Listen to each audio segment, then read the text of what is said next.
Want to play chess online or learn how to improve? Join us at the #1 chess destination in the world, chess.com. With hundreds of thousands of people playing at any moment, you'll quickly find a game with someone at your level, whether you're a total beginner or a grandmaster. You can play games at any pace against friends, other members, or one of our many computer personalities. Chess.com makes improving fun and easy. Sharpen your game with tactics puzzles and enhance your strategy with our videos and lessons by top masters. Learn from your own games with Chess.com's easy-to-use analysis tool. Regardless of your skill level, Chess.com has all you need to take your game to the next level. Chess.com is your go-to source for chess news, live coverage of tournaments, events, and everything in between. Experience Chess.com anytime and anywhere, whether you're at home on your computer or on the go with our mobile apps. Signing up is free and easy, so what are you waiting for? Join Chess.com today.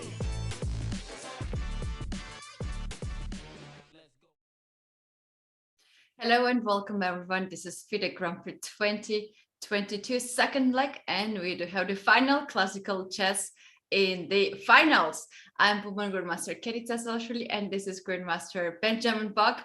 Hello, Benjamin. Hey, Katie, it's once again a pleasure to be joining you here today for commentary. And yeah, we saw yesterday's game ending in a draw between Dmitry and Andreikin and Rapport. As we see here in the bracket, they both have half point. It was a fairly quiet game. They didn't really take too many risks. So what do you expect from today's game?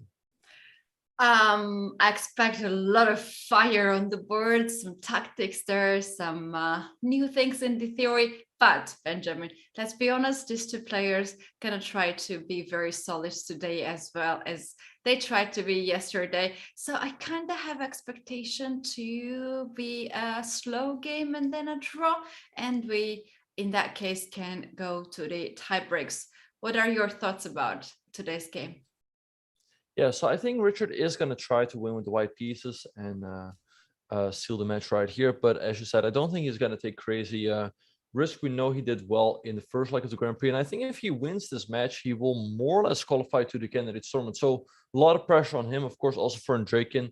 There's plenty to play for because, Katie, what are the Grand Prix points that are at stake? They both want to get the maximum out of this tournament, and that is 13 Grand Prix points. Runner-up will get 10 points, and these two players has already guaranteed those points.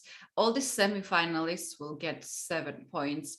But Benjamin, for Richard Rapport, this is the final Grand Prix, and then he will not have another chance to get any more points. He has to wait for his opponents not to get as much Grand Prix points as possible. But for Andreikin, this is the first tournament, first leg, and he has a very good chance to get the final candidate's spot.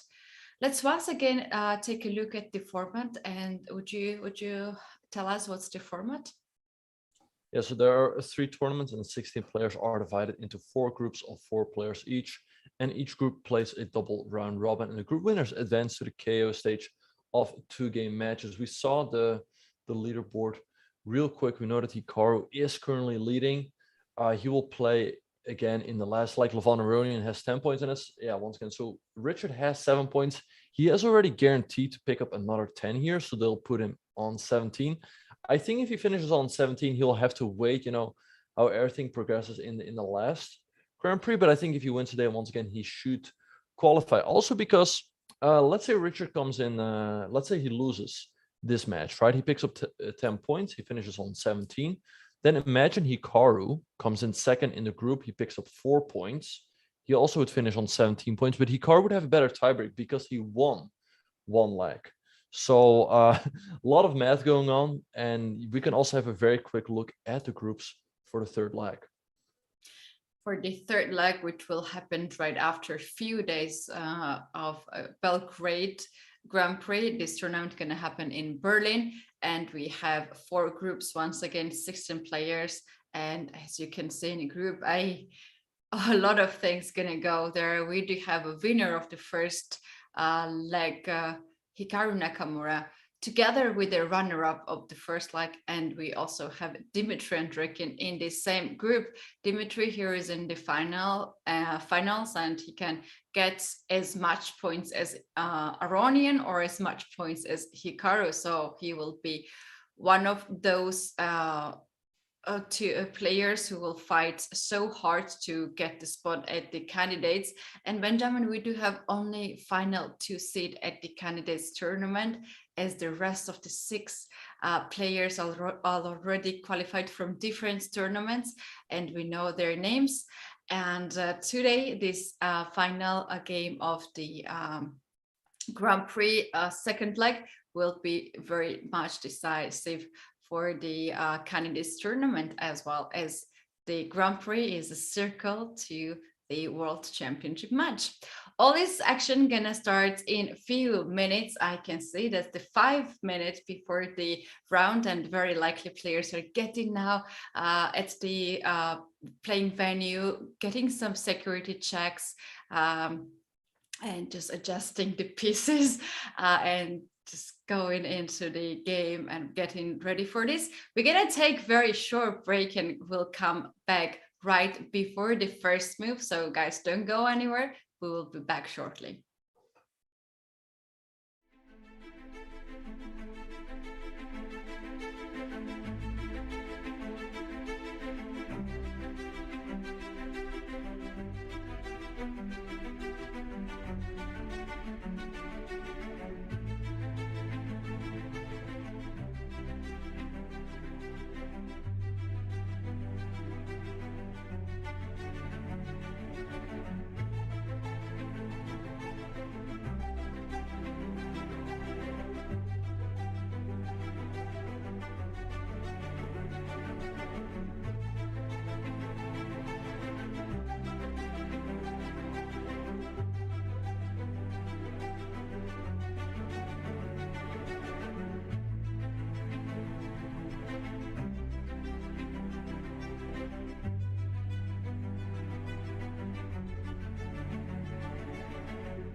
Welcome back, everyone. This is FIDE Grand Prix second leg, and we are already the final second game. We already have one first move, but we don't have much of the time. So guys, it's time to go now to chess.com. Go to the events, navigate through the tournament, select the game, click vote, and guess the results. Voting ends after the 10th move of the game, so you don't want to miss that, and it is only final game right now at the Grand Prix. And I would love to see who you guys think is the favorite in this match. And Benjamin, we already have the first move that was d4. Very likely a special guest was invited at the playing venue, and that was just the first move that a guest usually makes. Do you think Richard will change his option? Oh, well, too late and to as ask. we see d4, d5 on the board, it seems to be that is indeed his first move. So let's see what Richard is going to do here. I guess he's going to go for the Queen's Gambit. He's traditionally not really been a London type of player or any of those sidelines. And we saw that in the game against Sam Shankland. And Andreikin played this Queen's Gambit declined with e6, knight c3, and a6. So let's see whether he'll go for that again. It's quite a solid system. White can try for a slight advantage. And actually, as we speak, e6 has already appeared on the board. So what do you think? Do you think he's going to go for the same line?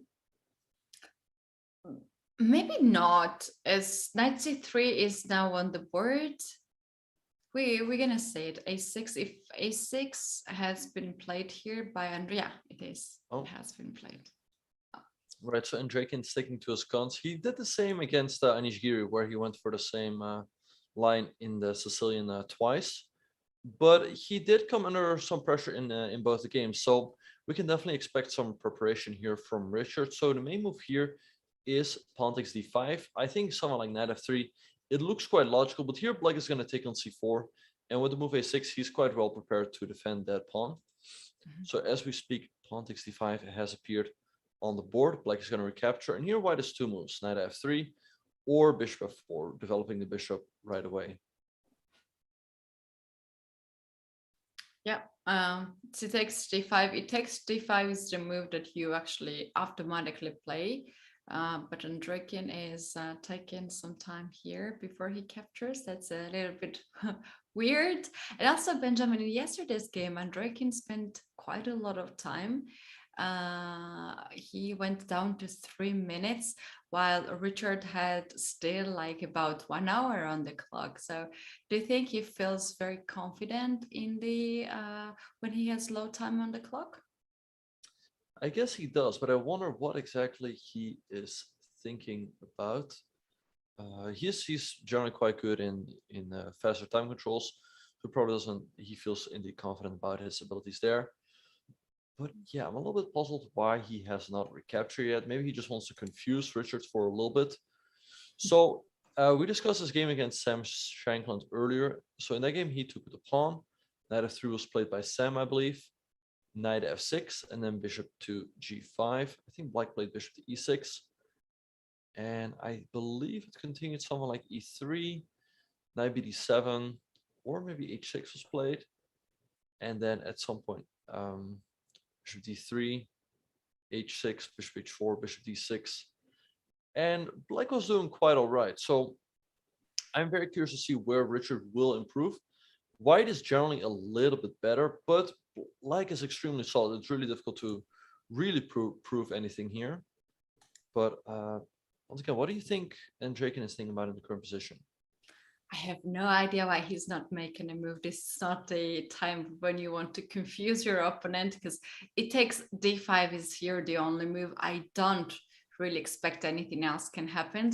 And now we can see that he just captured the pawn on d5. Indeed, he has just recaptured on d5. So now let's see. So knight f3 is the move that Sam chose. Bishop 4 is also an option. I don't think so. Maybe something like queen b3 was also a move to hit the pawn here. Black plays something like c6, and I believe there was some game like white going e4 takes and bishop c4 with something very direct. Like black goes queen e7. And I believe there was a game where white played a4. This move might look very weird, but it stops black from going b5. And now the question is, how does black develop? Or like, how do you ever get this bishop into the game? And also your queen side. Or like, I guess if you go knight f6, white is just going to go somewhere like bishop to g5, creates a lot of pressure. So if Richard is feeling aggressive, he might go for this option, queen to b3. If black goes knight f6, I guess we'll go bishop g5 again, but he has played the move a3. What do you make of that move? You want to avoid a bishop before coming, and it's some positions when we have all the positions developed. You want to push b5, b4, and then b5. I think he just plays this pawn to avoid bishop coming on b4 first, and second, whenever you want, you can push b5 and start to play on the queen side. Yes, it's like b3 here is not the very popular move. As you mentioned, knight f3, bishop f4, and queen b3 are the main moves there. And I kind of have a feeling that queen b3 would be here Richard's choice, as this position, which you just showed to us, perfectly well describes Richard's character. He likes to complicate position and be very creative, so that's very good position for that. And a3 seems to be something new, but I have a feeling he prepared this against Andreikin for this game. Yeah, I think so too. He played the move fairly quickly, but I wonder what the point is. So let's say Andreikin plays knight f6. I guess he does want to go bishop g5 again. Right, but then what is really the use of the move a3, right, is what I wonder. So I guess that's his idea there. Let's say Andreikin plays c6, right? What could be his idea here? I don't know, to be honest. Yeah, in this position, Benjamin, if you want to make a waiting move, and you say like I'll play a3, I will need this move anyway, and then I will wait my opponent to develop the knight, so I will play bishop g5, e3, bishop d3, knight e2. In some cases, white would like to develop the knight on e2 and then to push f3 and e4 very quickly. Yeah, sometimes we make such a waiting moves, but that's a very good point. Black can also make c6 move here, which is totally useful, and another waiting move which passes the turn to white. Indeed, yeah. So I think c6 looks like a pretty solid move here for black. Black could also consider bishop to f5. However, then you have to be prepared to deal with queen b3. And this generally, I guess, not what you really want to do if your opponent is well prepared, because white hits the pawn on d5 and b7. Maybe you have knight c6, because in the case white takes on b7, there's knight a... No, wait, knight a5, you drop this pawn, so that doesn't work. But you can take the pawn on d4, and black is in great shape. But the knight is always a little bit misplaced on c6. It's stopping black from playing the move c7, c6 to defend his pawn over here.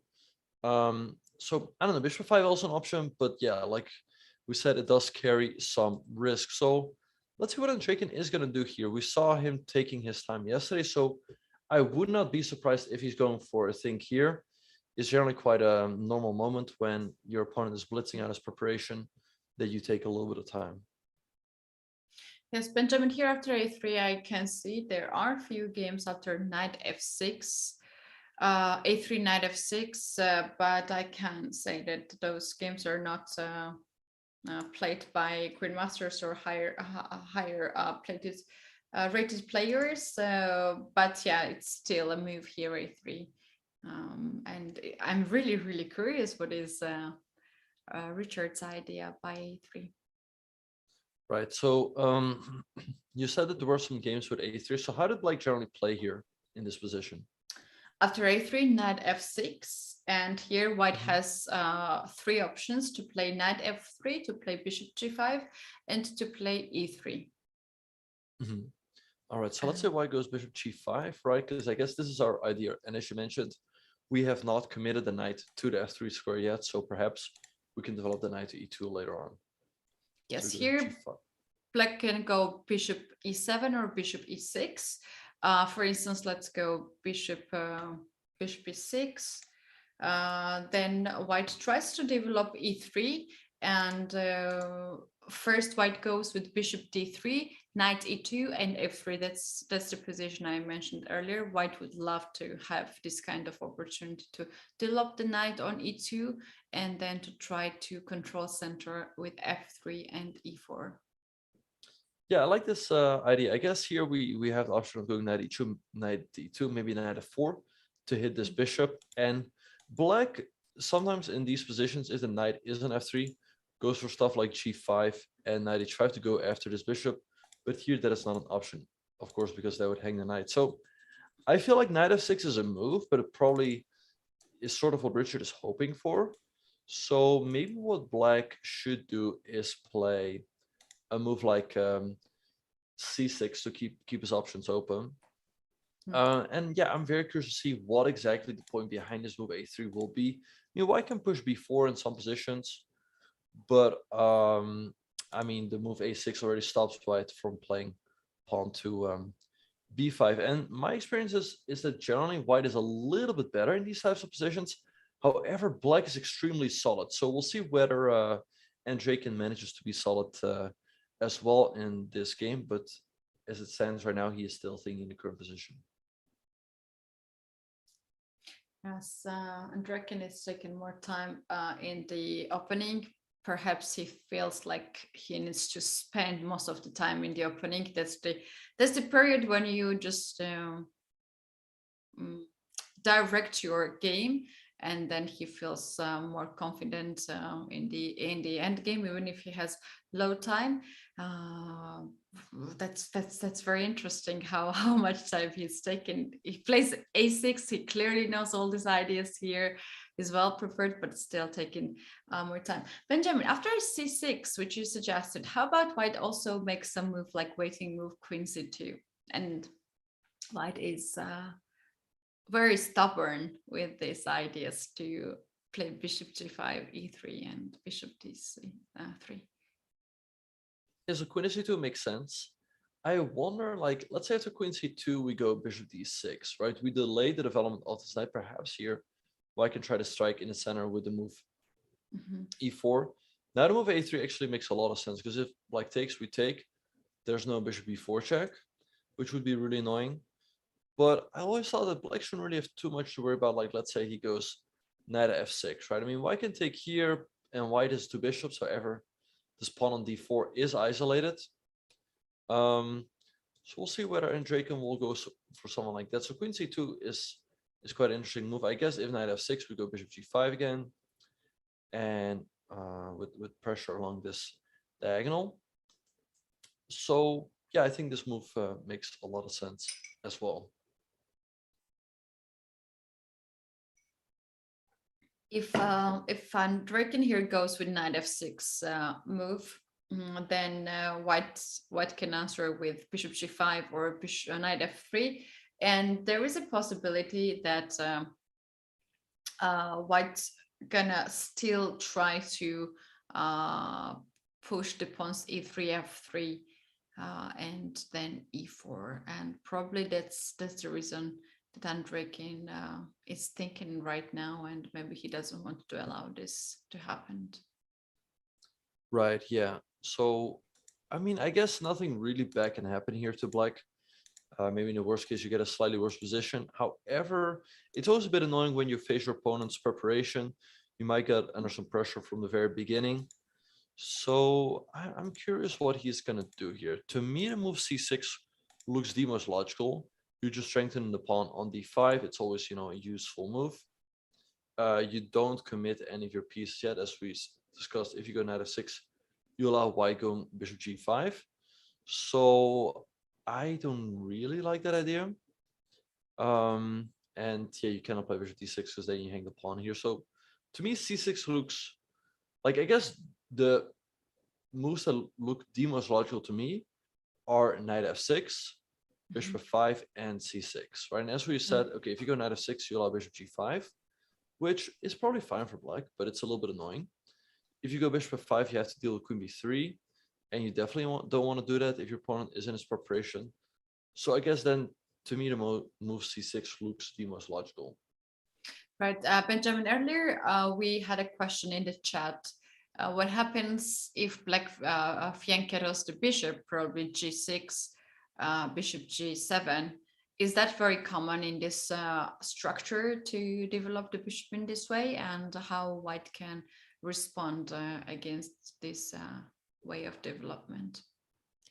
Right, so I mean, black can fianchetto the bishop on g7. However, if white goes, let's say, bishop f4, bishop g7, and e3, the bishop on g7 is always a bit stuck staring at the pawn on d4, so it isn't really doing too much. So that's why the bishop is generally not developed here, but rather on a square like d6. So I personally wouldn't recommend fianchettoing your dark square bishop here, but rather developing to e7 or d6.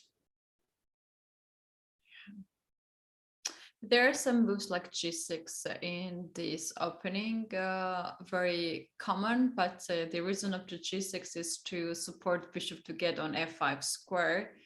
And a lot of lines, queen comes on c2 and controls f5 square. And black has a little bit struggle for the light square bishop, right? This bishop is not very active and struggling to find the right spot.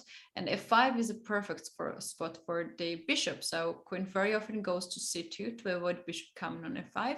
And that's the reason where black plays g6 to threaten bishop f5. But yeah, honestly, I've never seen to fianchetto bishop on g7, even in this after g6 is played.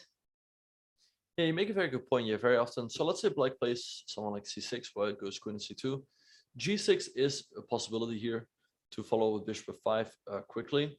There's actually a line in the semi-Slav that I've played a couple times myself as black. So let's say black goes here, knight f3, and white takes here and goes queen to c2 to stop that move bishop f5. I think black plays pawn to is it here? White goes bishop g5, black goes bishop e7, I believe, and then queen c2 is a move to stop bishop f5, and here black goes g6 to prepare this move anyway. Yeah. So it's definitely an idea to go pawn to g6 to develop this bishop over here, but not to develop the dark square bishop on g7. Oh, and yeah, as we speak, he played the move h6. Huh. Actually, when I saw this move, I was like, oh, I knew I have seen this before. Because Benjamin, there was a tournament, I mentioned this earlier in the other day's commentary, that all the Russian players used to play a6 first on the move 3, and then in few moves h6, all of them. It was Asipenko, Grishuk, and all these players. And we thought that there was some sort of training camp that the team had before they, it was Olympiad or the World Cup. I don't exactly remember tournament, but they started to play this kind of setups here.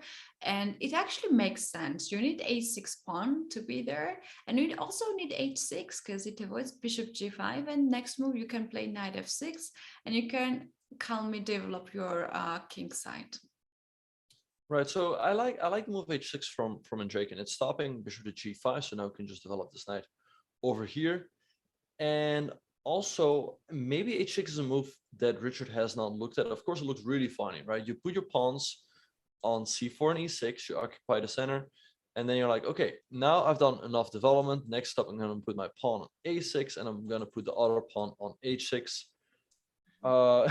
The question is, what does this really do, right? So the move a6, as we mentioned, it kind of encourages white to trade on d5, because otherwise black very often takes this pawn over here.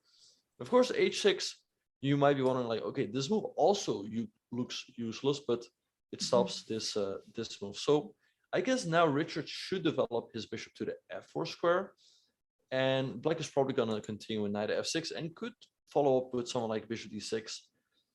I guess white can maybe still try for a small advantage, but this does look extremely solid. As we speak, by the way, bishop f4 has just been played after a couple minutes. I get, like, what do you think? Do you think Richard is out of prep because he took almost 3 minutes for this move? I think he was expecting h6 to be played here.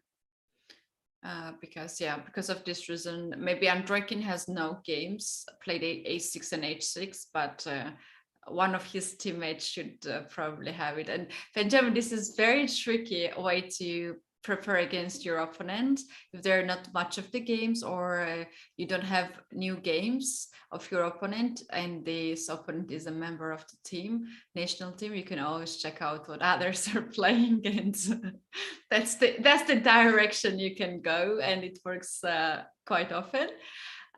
So yeah, this is some little trick that I'm sure a lot of players are using nowadays. Right, so let's see what Andreikin will do here. And indeed, sometimes you just look up the games of their friends, and you can figure out what they are going to play. I guess knight f6 is the only move that really makes a lot of sense here. You can play pawn to c6, but I feel like here you're starting to really push it, with not developing any pieces whatsoever. So yeah, I guess knight f6 looks logical. I guess white is going to play e3. Here, bishop d6 makes a lot of sense from black, offering the trade of bishops. And what white very often does here is they trade and go bishop to d3. And we discussed this earlier, how this bishop on c8 is kind of a problem for black, right? If white were to be careless with a move like knight f3, black goes bishop f5 and pretty much solves all of his problems. But if white starts off with a move bishop d3, I mean, let's say black castles, it's always going to be a little bit annoying to develop this bishop on c8, because okay, can I go to f5? It might go to g4. That is an option, but otherwise, like if you sit on e6, so let's say we go here, let's say the bishop goes to e6, it's also a bit stuck here, right? Just to make a couple moves. Like, what is it gonna do here? It's just looking at its own pawn. So that is generally black's only problem, and as we speak, we have to move knight f6 on the board. And knight f6, I like it very much because, after c6, white has additional choice to play e4 and strike right away in the center, create an isolated pawn, but white will have already two pieces developed. And as black played this a6 and h6 on the sides, white can use this development. So knight f6 also stops white to have an ideas to open up the center, and we have very quickly played e3 move here. Benjamin, in these positions, bishop f5 is possible. It can happen to be the first to develop the piece. However, black should watch out for moves like queen b3, as the bishop is already developed. This pawn on b7 can be hanging. And what's very important, in many lines, black simply sacrifices the pawn on b7, but as now bishop is on f4, this additionally attacks the c7 pawn. So if you sacrifice b7, you should keep in mind that the c7 pawn will also hang. So you might sacrifice two pawns in a row. Yeah, that's a very good point you're making there. And also, since the pawn is on a3, black doesn't have any knight b4 jumps. D4 is covered. So a bishop f5 looks quite risky to me, indeed, due to this move, queen b3. And I don't really see a good way of protecting this pawn. I mean, you don't want to play b6 or b5 because then you weaken your structure. Rook a7 is also a very clumsy move. So I expect Andreikin to play bishop to d6 here. But actually, wait, as we speak, there's also another option. Black could also play the move c5, because very often a6 is also useful in these positions. It stops the bishop from coming to b5, also the knight from jumping here. And black gets quick development with the knight coming to c6, so that could be an option as well. Yeah, I like this move. Especially when a6 is on the board, black can very quickly close the center. For instance, bishop d3, c4, and b5 will be coming right away as a6 pawn guards b5 square. And yeah, all these moves goes in the next moves. And white will also struggle about how to develop, first to develop the bishop, first to develop the knight, how to do that, because in some positions, if knight goes on f3, then bishop goes all the way to g4 to pin the knight, and black can finally make solution this weight of the light square bishop in these positions. It is quite often when black is struggling the bishop on c8. Right, yeah. So I think the move c5 would be quite interesting, because here white has to make a decision, right? So the main question is, does white take on c5? Because here black has an isolated pawn. However, the bishop moves out from f8 in one go, and black gets very quick development. Like, let's say go knight f3, we go knight c6, let's say white goes bishop e2, we go short castles, for example, and after short castles, black might already have the move d4, which could eventually just equalize on the spot, because you get rid of your isolated pawn. Now, what happens if you don't take, right? So let's say you go knight f3. I guess we just go knight c6. Here, white could consider bishop e2. And if black goes bishop e7, then you take, and black played bishop e7 and then takes. So here, black lost the move. However, if you delay the capture on c5, what black can consider is play the move c4 and try to create a bit of a clamp here on the queen side. It always remains to be seen how this works out, because white can play something like castles, followed by knight e5, which is always a little bit annoying. You don't want to take this knight, because white takes with the pawn, hitting the knight, and you lose your entire structure. But otherwise, white does get some pressure on black's pawns over there. So I don't know, it's quite a committal decision, this move c5. True. It's taking a lot of time. Andreikin here is down to 1 minute and 1 hour and 12 minutes. Already have more than 10 minutes difference on the clock. But seems to be quite common for Andreikin, as he also spent a lot of time in yesterday's game. Well, e3 is on the board. So far, we have not seen the moves, and c5 seems to be the active continuation. If Andreikin wants to go more solid, maybe he will try to play something else there, something like c6 or bishop e6. Yeah, or it's a good, even it's a good bishop question. d6 is possible, Benjamin, in that position. Oh, wait, you mean in the position that we were looking at Correct. after, let's say, castles, or the current position? Current position. Right, yeah, so bishop d6, I guess bishop to d6 is sort of the standard move to keep it very solid.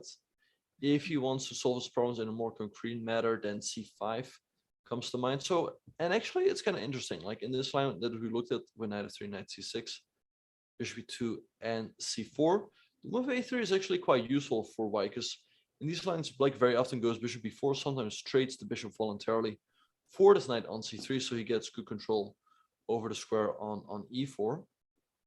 But it does feel like, you know, this whole thing that white has with castle and knight e5 can be quite a bit annoying. So I'm kind of curious to see whether Andreikin will go for it. Otherwise, the move bishop d6 is much more solid. Yeah, and Benjamin, after bishop d6, how white can respond there? Like, first response is to play bishop g7 and let black capture this bishop and open up the h file. You might start to think to have this open h file. The second option is to let black take the pawn on f4 and to have these double pawns where white actually has e5 squared that white would love to get knight on. So what's your opinion about that?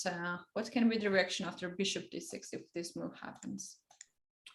Right, so if bishop d6 is played, white is going to trade and then go bishop to d3, stopping the development of this bishop on c8. I guess black has the castle, we go knight g2, and I don't know, I feel like white should be a tiny bit better. Also, it's important to point out that apparently Richard, in the current position, played bishop to g4 in a game in Reykjavik in 2018. So he had this position already. Wait, this exact position? So interesting. We have, by the way, move c5. It happened as you predicted earlier. Dmitry is going quite sharp line here with c5. Can we very quickly take a look of the Richard's game itself? Like what happened? I'm so curious what happened after Bishop G4. Right, so Richard played Bishop G4 himself with black. Bishop E2 was played. I would think Queen B3 is the critical move here. Hitting pawn on B7, which is difficult to protect. But Bishop E2 was played. They traded. C6 was played by black. H3, Bishop to E7, castles. Castles. And knight A4. Knight A4 was played by white.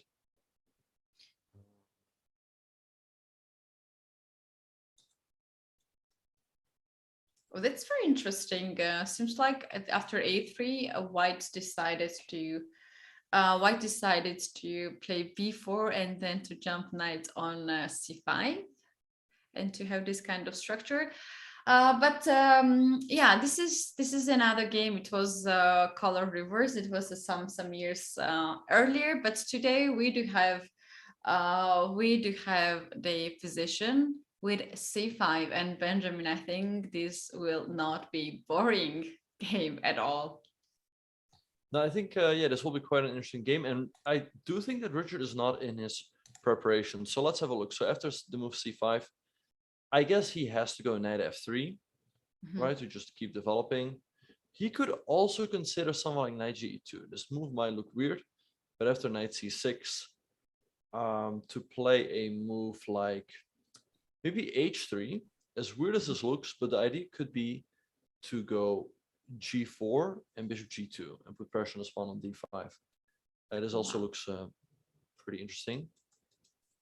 I guess if you go knight F3, then knight C6, Bishop 2, C4. I guess black should be doing all right here. So yeah, I guess we'll just have to see how this game will proceed. But with all that being said, now you guys, we are going to be taking a very short break. Do not go anywhere. We will be right back with more action from the finals of the FIDE Grand Prix in Belgrade. We'll see you guys after the break.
Chess.com Rapid Chess Championship is a brand new world-class online rapid event series for top 100 players, top 10 women, top 10 juniors in the world. Watch as the very best compete for their share of $20,000 each week, culminating with $150,000 prize in the finals in late August. Never a boring Saturday morning anymore. Make sure you tune into the Rapid Chess Championship. It was actually yesterday. Today we do have the second day at the Rapids. Benjamin, you played by yourself after the commentary, I remember. How did it go for you? Yeah, so indeed, after commentary finished, I hopped right on, and I finished on 50%. Was an okay showing. It's a very tough field. I mean, the best players in the world are competing. And yeah, as you said, the top 8 from yesterday will play a knockout. So that's going to be very exciting. It's always tough to make it there. You also need a bit of luck. So yeah, we'll see. Like Hikaru, Lavon Aronian, all of those guys compete. Yeah, I saw the list and I was like, whoa, that's the participants from the Grand Prix. I saw the top 10 places were most of them the participants of the Grand Prix. That's a quite tough event, but very interesting one. It's quite a nice prize fund. It's the Rapid Chess Championship, and also at this tournament, it is quite a lovely prizes. Let's very quickly take a look at that. We do have 150,000 euro prize fund, and the winner will get 24,000, and the runner-up will get 18,000. There is a bit of difference in this prices, Benjamin, and it makes a lot of sense to fight even also for the prize, right? Indeed, yeah. So we see the players are practically fighting for 6,000 euros here, but especially for Richard, there's much more at stake, as he can also qualify to the candidates tournament. As we see here, the top 2 finishers will participate in the 2022 candidates. So the winner gets 24,000 euros, the runner-up gets 18,000, the semifinalist gets 12,000. But even for those in the group, there are prizes, so plenty to play for in every single game. True, and all the participants of the Grand Prix guarantees themselves at least 5,000 euros just for appearance, and then they can try their best. And also this tournament can be very good for new talents to have being pushed a little bit more to work harder, such as Tabatabai. He is 20 years old, who played for the first time who's playing even right now for the first time at the Grand Prix, and this can be a huge step for him in the career. Benjamin, while we were on the break, we have not seen any updates here. Do you think C5 was a bit of shock for Richard? I guess C5 took him by surprise. Perhaps he was expecting Andreikin to continue a bit slower in the game with the move bishop to d6. And just to clarify, Andreikin can also qualify to the candidates tournament. However, he still has to play the second leg. Richard already got 7 points in the first leg, so it's already looking pretty good for him. That's why there's potentially more pressure on him, I guess, because he knows, like, if he wins this match, I give him like a 98% or something like that to qualify to the candidates tournament. I think a miracle would have to happen for Richard not to qualify, but we'll just have to wait and see. So I guess he is thinking about the move knight f3. It looks like the most logical move. Knight g2 also moves. So let's see what else could he do in the current position. Like maybe something like rook to c1, but then black can always take on d4. And here white has 2 options. If you take with the e-pawn, the position is completely symmetrical, and black should be doing completely fine. And if you take with the queen, then black goes knight to c6, hitting your queen. The queen has to move, and I don't know, black just gets quick development. So I think you have to defend this pawn on d4 with your knight, with either knight f3 or knight g2. We discussed pawn takes c5, but here black seems to be doing fine because he gets quick development with knight to c6 and a quick d4 push. And actually, Andreikin, he got a bit lucky in the sense that He missed the first leg of the Grand Prix. He was scheduled to play that one because he tested, unfortunately for him, positive for COVID.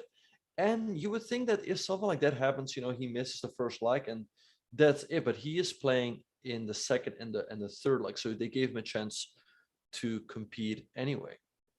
Yeah, and he seems to be in a very good shape.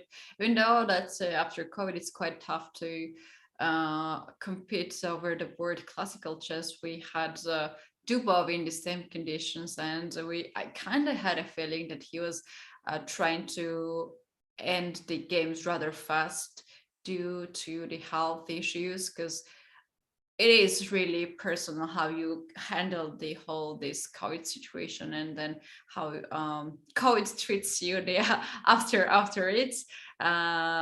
Seems like Andreikin is back in his shape, and he's not really afraid to play long games. Indeed, yeah, he seems ready to fight, and that's of course what we want to see. So yeah, I'm sure we'll see a fighting game today. We have to move c5 on the board. So actually, while we were thinking, so we said knight f3 is a move, knight g2.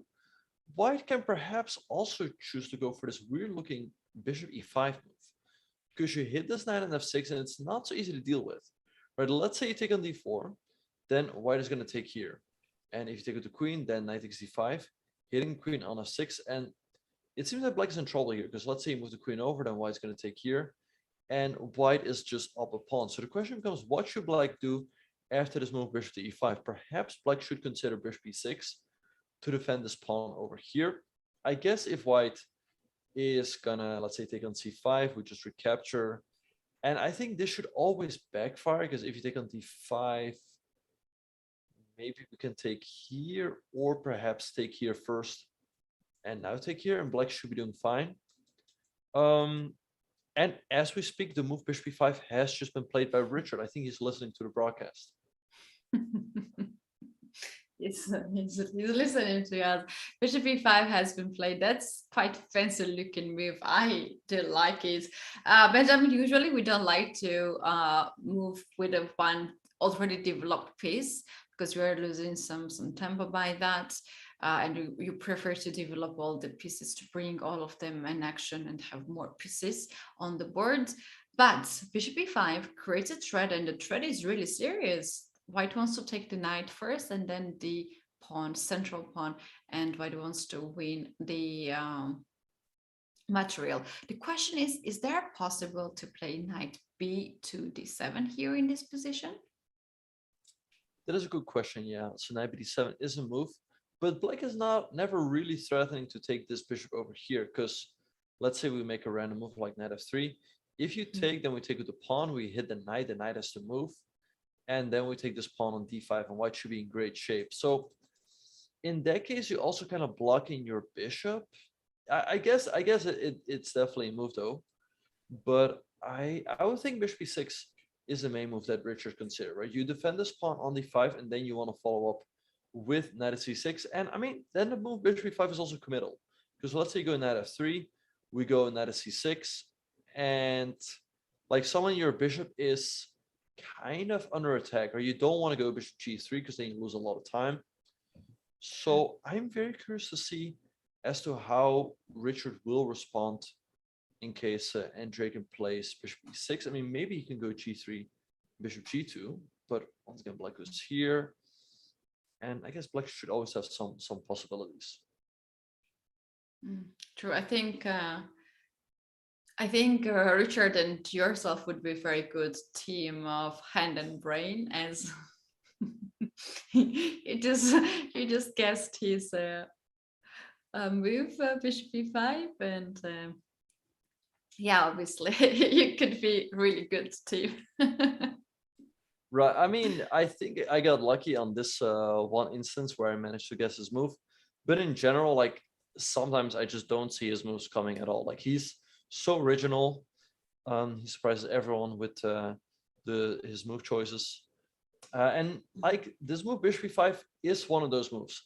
I thought he just has to develop the knight with knight at e2 or knight f3. I didn't even think this was a move at all, only because he was thinking so long. We were thinking like, okay, what could he be thinking about? And it turned out to be this very original bishop e5 move, and it does seem quite annoying for black. It does, and yeah, that's a very good way of thinking. Like moves like bishop d3 and knight f3, they are so easy to make. You probably don't want to spend so much of time. And yeah, obviously he was thinking something creative here, and this is bishop e5. Do you think he might just thinking to leave this bishop on e5 after bishop e6? And then he wants to keep the bishop on e5 with and try to strengthen it with f4, or f4 can cause white some weaknesses. Yeah, I guess f4 always creates some weaknesses.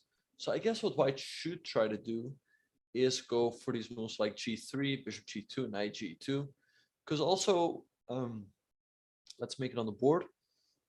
If you go bishop g2, the knight and e2 can also always go to f4, where it hits the bishop, puts pressure on the center. So that's always a little bit annoying for black to deal with. So I'm curious to see what Andreikin will do here. But the move bishop e6 looks like the most logical move to me. How about knight e2 and knight f4? Oh, bless you. Sorry. Oh, no worries at all. Knight c2 and knight f4 after bishop e6. You attack the knight pawn on d5, and also you perhaps want to take e6 pawn and then f6 knight and give a check on h5. Yeah, that's definitely an idea. So let's see. So let's say black goes bishop e6. White could also consider going knight g2 right away. I guess we play knight c6, and let's say. So I guess if white goes knight f4, here we might take on d4 right away.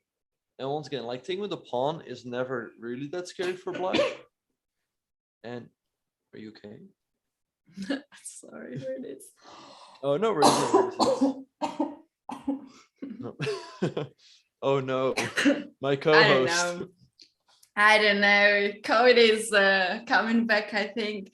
Benjamin, there was like a 1 full month after COVID when I had a lot of events to commentate, and I had this kind of coughing. And Right. Yeah. It was so annoying for everyone, for the viewers and for myself too. And yeah, now it's back. I don't know what happened. Right. I'm fine. Yeah, I'm fine. I'm getting a bit worried, so I think I'm gonna just move over here. So Keep the distance. Oh no, wait, I moved the wrong way. Wait. I'm gonna move over here. All right. So yeah. I know. Anyway, so we have bishop e5 on the board by Rapport. So let's see what Andreikin is going to do. I expect him to play the move bishop e6. What do you think? I like bishop e6. It's the most challenging move for white as well, and asks this bishop on e5. I'm like, why you came on e5? It's not your square. Knight should come here, and it's knight square. But then I really like this move, knight e2, knight f4. Right. So let's have a look. So I guess bishop e6 is the move. White can go knight g2, knight c6. So I guess if white goes knight f4, we take here right away, and that seems to be working out fine for black. So maybe what Rapport should do is play the move g3. So to mix these ideas, right, like knight g2 and the move g3 and the bishop coming to g2. And here, I guess if we take on d4, white's always going to take with the bishop. And it's always a bit annoying. Like, let's say you take here, black does get the bishop pair, but in the spawn on d5 is isolated. It's very easy for white to attack. So I definitely think white should be a little bit better here. Then the question becomes, what else can black do? Black in some positions has the option of going knight to g4, hitting this bishop, which can also be trapped in some situations. Like, let's say you go bishop f4, black can go g5, hitting the bishop moves back, and then after f6, it would all of a sudden be trapped. So this is the one drawback of playing the move g3, is that you deprive your bishop of this escape square. So It will be interesting to see what Andreikin will do here and how this game will proceed. Mhm. I don't believe that you're keeping the distance. Come on. But about these new restrictions, how that affects the chess, Benjamin. Nowadays, it's not mandatory to handshake the opponent, because according to the chess rules, when you before the start of the game, you should handshake your opponent. If you decline that, then the side who was declined has a right to call for arbiter and claim for a win. And we had such a game, and it was also recorded. It's a little bit annoying to see this happened in real life, but it was quite an accident. And then one side claimed for a win, and I think arbiter gave a win, and that's the according the books handbook. And after the game, it is also mandatory to handshake the opponent and congratulate and admit to lose if you lost the game. But nowadays, because of the COVID restriction, because that we're keeping some distance, we're keeping to be more safe, it's no longer mandatory to handshake your opponent, and you will not get punished if you don't just decide to not to greet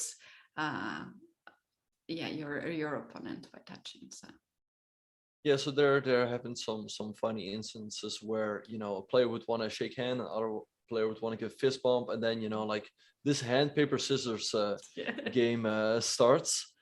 And some players also would do the like some sort of greeting. I think those are the thing in Norway chess. But yeah, it generally it is you know, a rule that you have to shake your opponent's hand.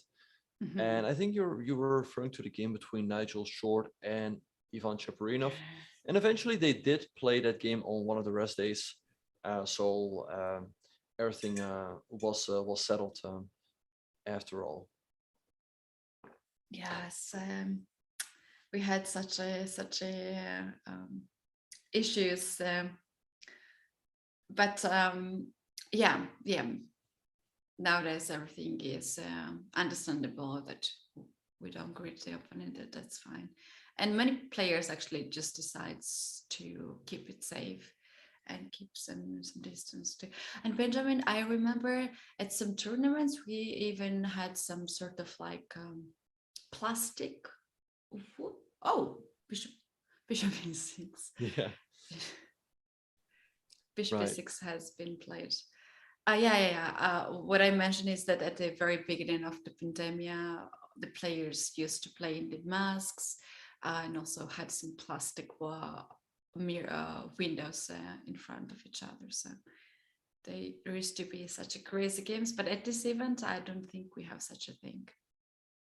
Indeed. Yeah, no, I don't think that's in place here. So at some tournaments, yeah, masks were required, but COVID restrictions are becoming less and less strict around the world. So yeah, it's great to see that there are more and more over the board tournaments coming back. I think everyone, whether you're a chess player or not, wants to have some sense of normalcy back. So yeah, it was of course very challenging times for chess players, for organizers, really for everyone in the entire chess world. But of course, it also did open up a lot of opportunities for a lot of chess players. I mean, there are some people who you know, built big careers on like social media platforms because of that. So anyway, so the move bishop e6 by Andreikin is on the board. So let's see what Rapport will do here. I guess g3 and knight g2 are the two moves that make the most sense here, right?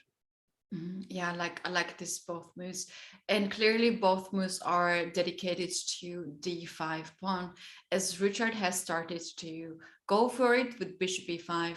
Otherwise he would develop the pieces, then he has to keep it go and follow up with g3, bishop g2, or knight e2 and knight f4. So we're gonna see pretty soon, I believe, next move, because otherwise he would not play bishop e3, just like one move. He knows what is his follow-up, and he for sure was expecting bishop e6 from Andreikin. Yeah, I guess bishop e6, yeah, it looks like a very logical move, defending this pawn on d5. So yeah, I'm sure that he must have had something in mind, because he did take he did take 70 minutes for this move. So let's see what he's gonna come up with. I feel like putting the knight now on f3, it doesn't really make sense. Like, it's a move, of course, but it doesn't really put pressure on black's position, right? Well, as we discussed, if you develop the knight at e2, you can move the knight at f4.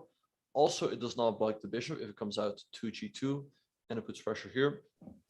So let's have a look, right? So let's say white plays knight g2. That was the move that we discussed. Black goes knight c6 and g3. I wonder, like, can black ever take on e5, right? I mean, white takes. And what happens if we go knight g4? Because you cannot really defend this pawn on e5, because if you go f4, you hang e3 and your entire position collapses. But I guess white should have pretty... Yes. Bishop g2, yes. And if you take e5 pawn, that's double, then I will take your central d5 pawn with a knight.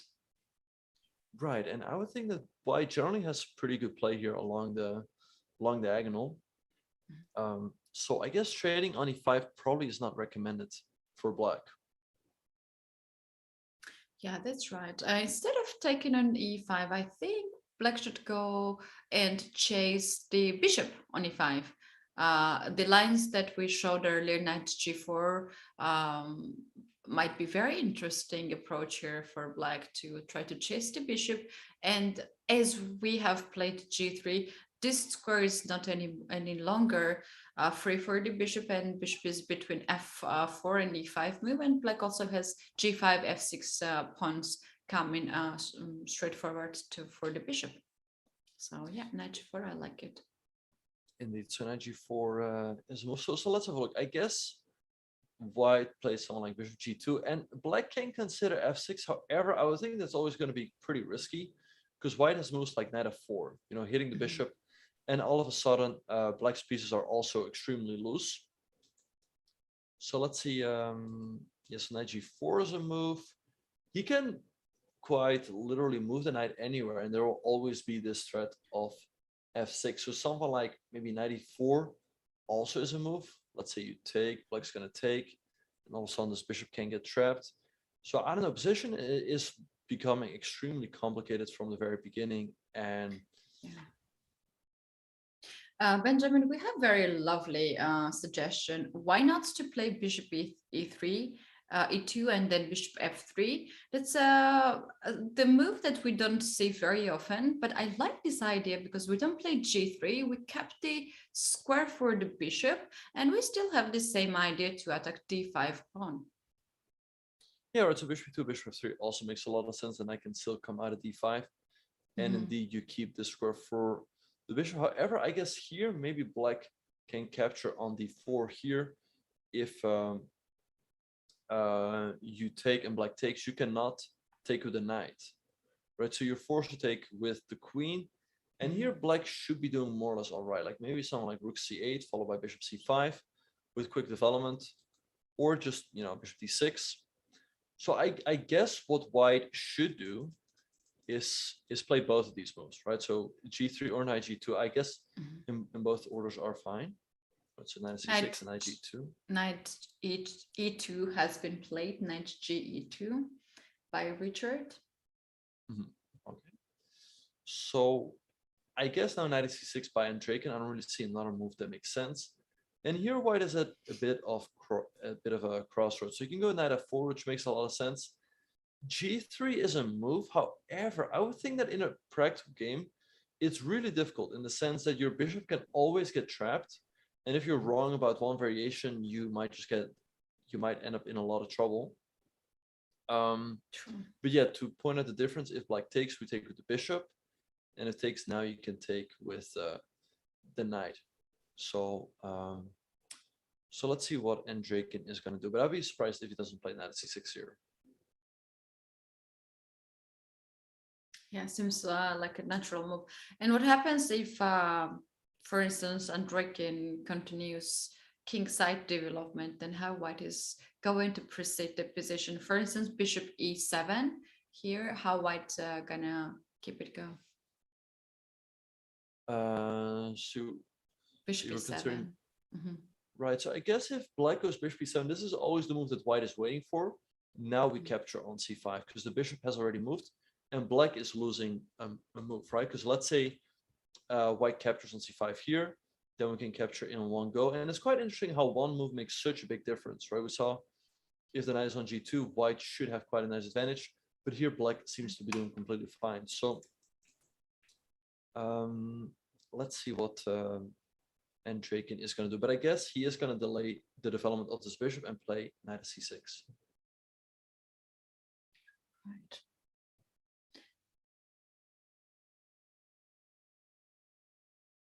Yes, and we earlier talked about bishop d6.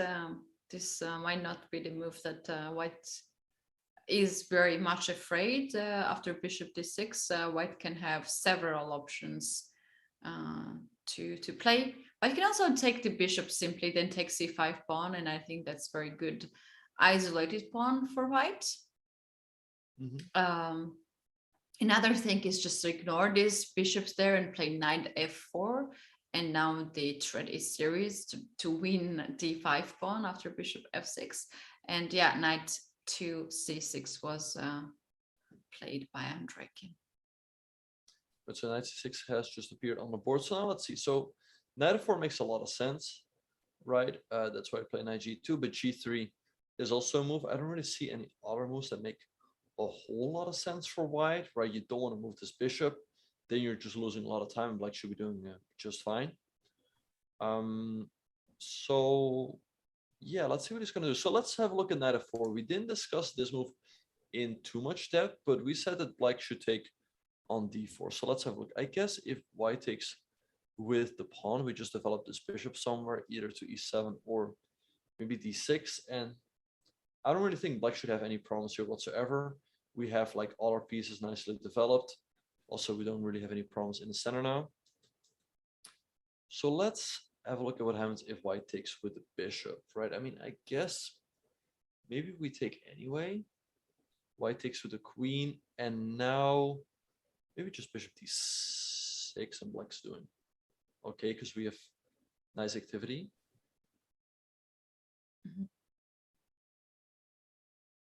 Yeah, isolated pawn doesn't really necessarily means that black is worse here. And black has a pair of bishop, which is a huge advantage. And you can feel also in this position. And black can try to castle here, bring rook c8, and starts to anoint the knight on c3 with knight e4 kind of ideas there. And to open up this c file. So black has really good counterplay in this case. Indeed, yeah. So let's see what Richard is going to come up with. So yeah, he's down to 1 hour and 4 minutes on the clock, and Andreikin 57 minutes.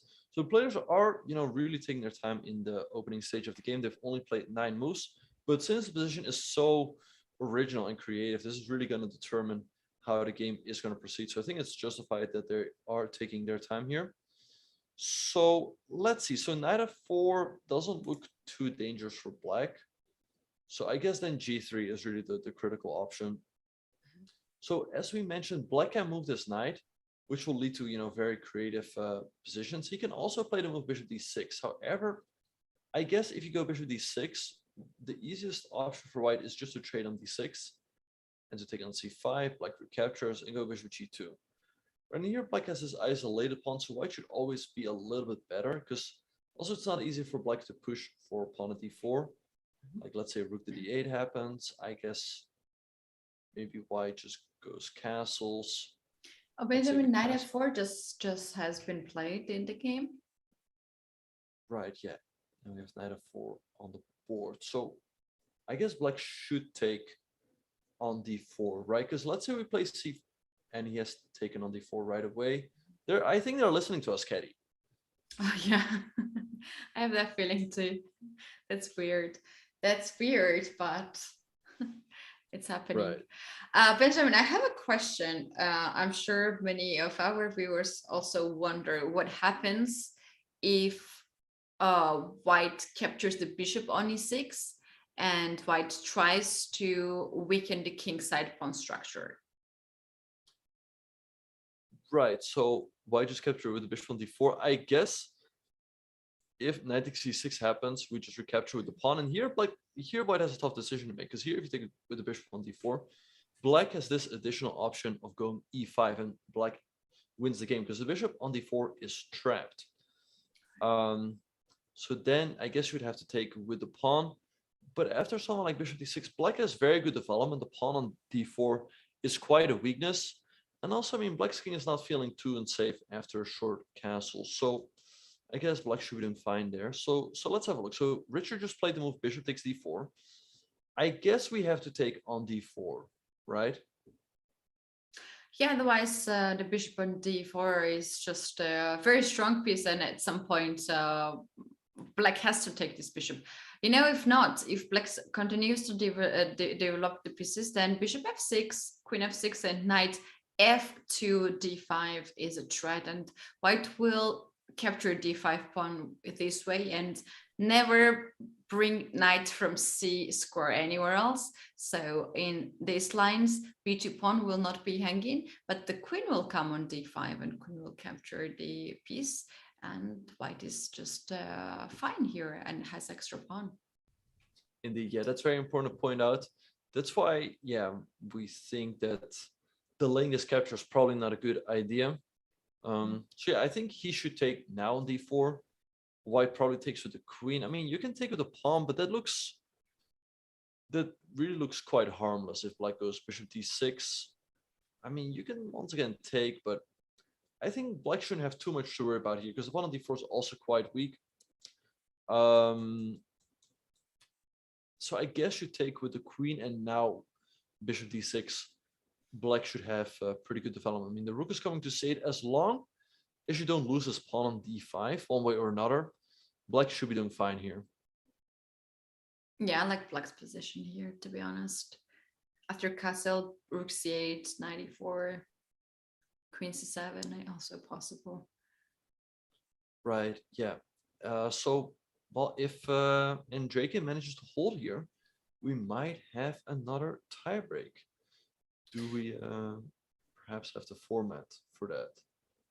Yeah, we do have a format of the tiebreaks, and in case if this ends also in a draw, then tomorrow we're gonna have 2 games of rapid with 15 minutes plus 10 seconds increment. And if also this ties, then we're gonna have blitz game with 3 plus 2. In case if this ends also draw, so that's 4 draws overall, then we're gonna have Armageddon. And Benjamin, what Armageddon means and how this works.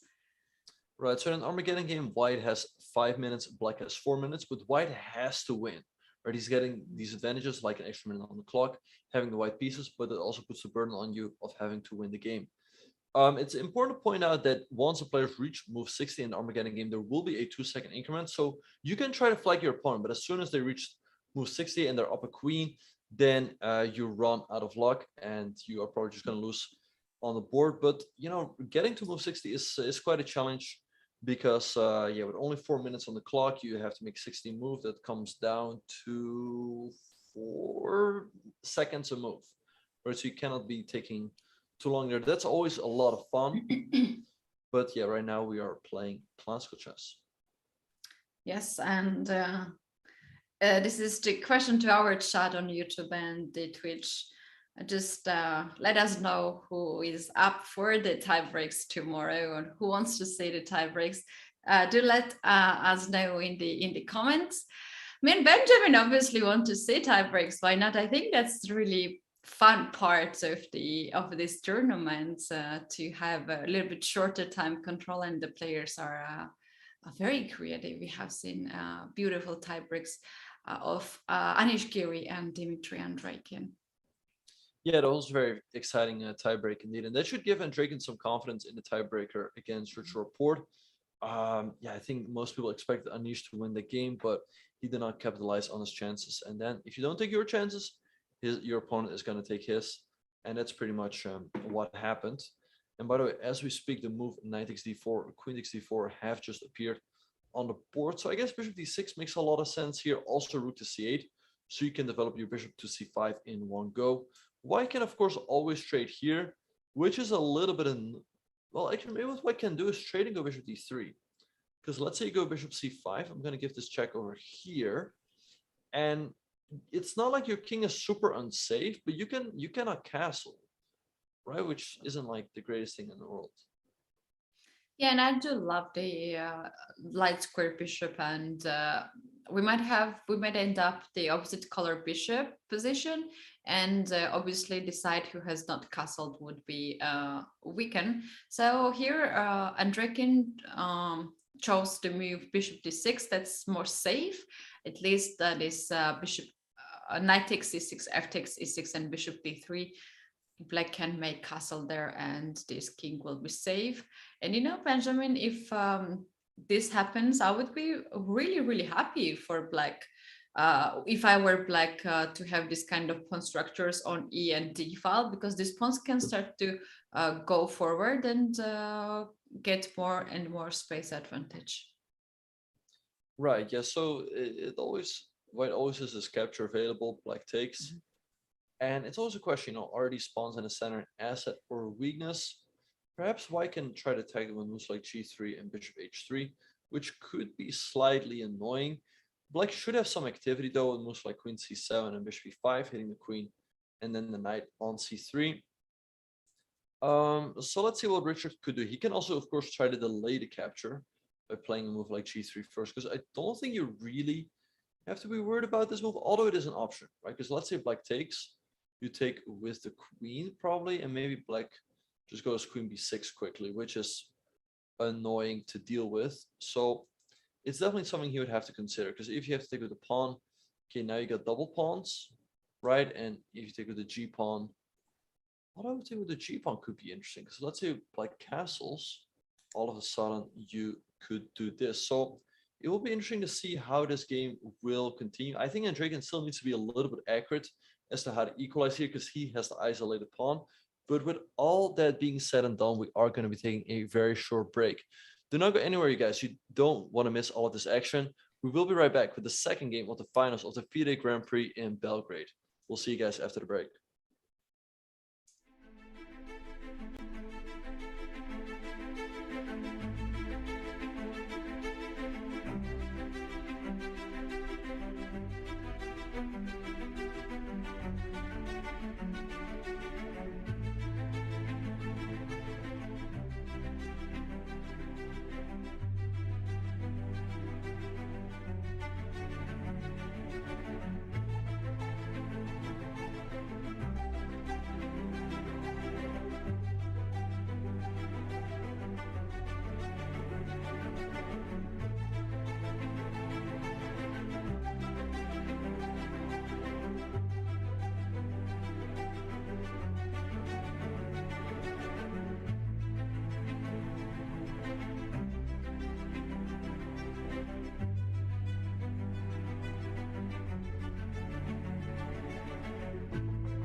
Welcome back, everyone. This is FIDE Grand Prix 2022 in Belgrade. I'm Katie, this is Benjamin, and we are now having second game of the finals. And we do have final two participants, Richard Robert and Dmitry Andreikin, fighting for the title of this tournament and also the most of the Grand Prix points.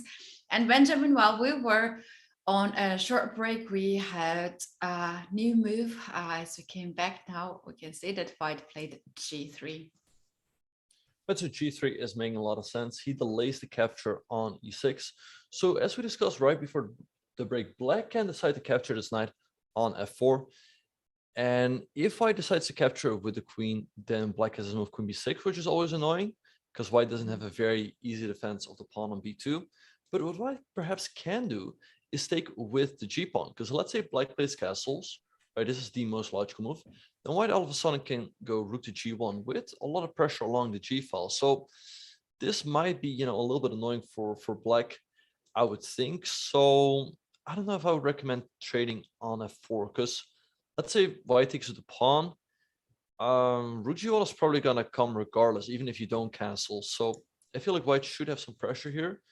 So maybe Andreikin should just go castles here, but perhaps now Richard can take on e6 and go bishop h3 and hit this pawn over here. Yeah, that's right. And probably if you push the pawn now or e5, queen can come back on d2, and Black will struggle to guard the d5 pawn, as bishop e6 comes also with a check, and yeah, White will just pick up the pawn next move. Like now, if you try to save this pawn with bishop c5 or bishop e7, anyway, bishop comes on e6 with a check, and White is winning the d5 pawn. So instead of this, is there a possibility to play rook to c8? This is quite sneaky move. If you leave the bishop from f1 square, then rook can also come on c5 and try to annoy queen. So here at this point, maybe rook c8. Right, so I guess if takes bishop h3, then you want to go rook to c4? True. Right, so yeah, I guess it's an option. I guess White will drop the queen back and still have some pressure here. So I kind of like this idea that you suggested earlier, which is castles, because let's say White takes and goes bishop h3, perhaps we can try to make this whole idea work, right? So let's say we go e5, let's say the queen drops back, maybe to d3.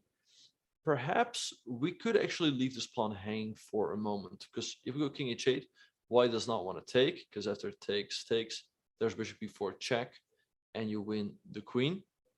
And if you castle, maybe this gives Black the time to go bishop c5 and d4 early, which should give Black plenty of counterplay along this diagonal, also with the rook on the f-file. So that is very much an option as well for Black. So let's see, we discussed bishop takes f4, but that still looks a bit annoying for Black. There is the move castles, but then we guess that White is going to take in bishop g2 with some pressure. What else is a possibility here? Maybe queen c7 right away with the idea of going bishop e5. Oh, that's a pretty looking move. After bishop e5, you can always consider to take the knight on c3 and weaken the queen side of the White.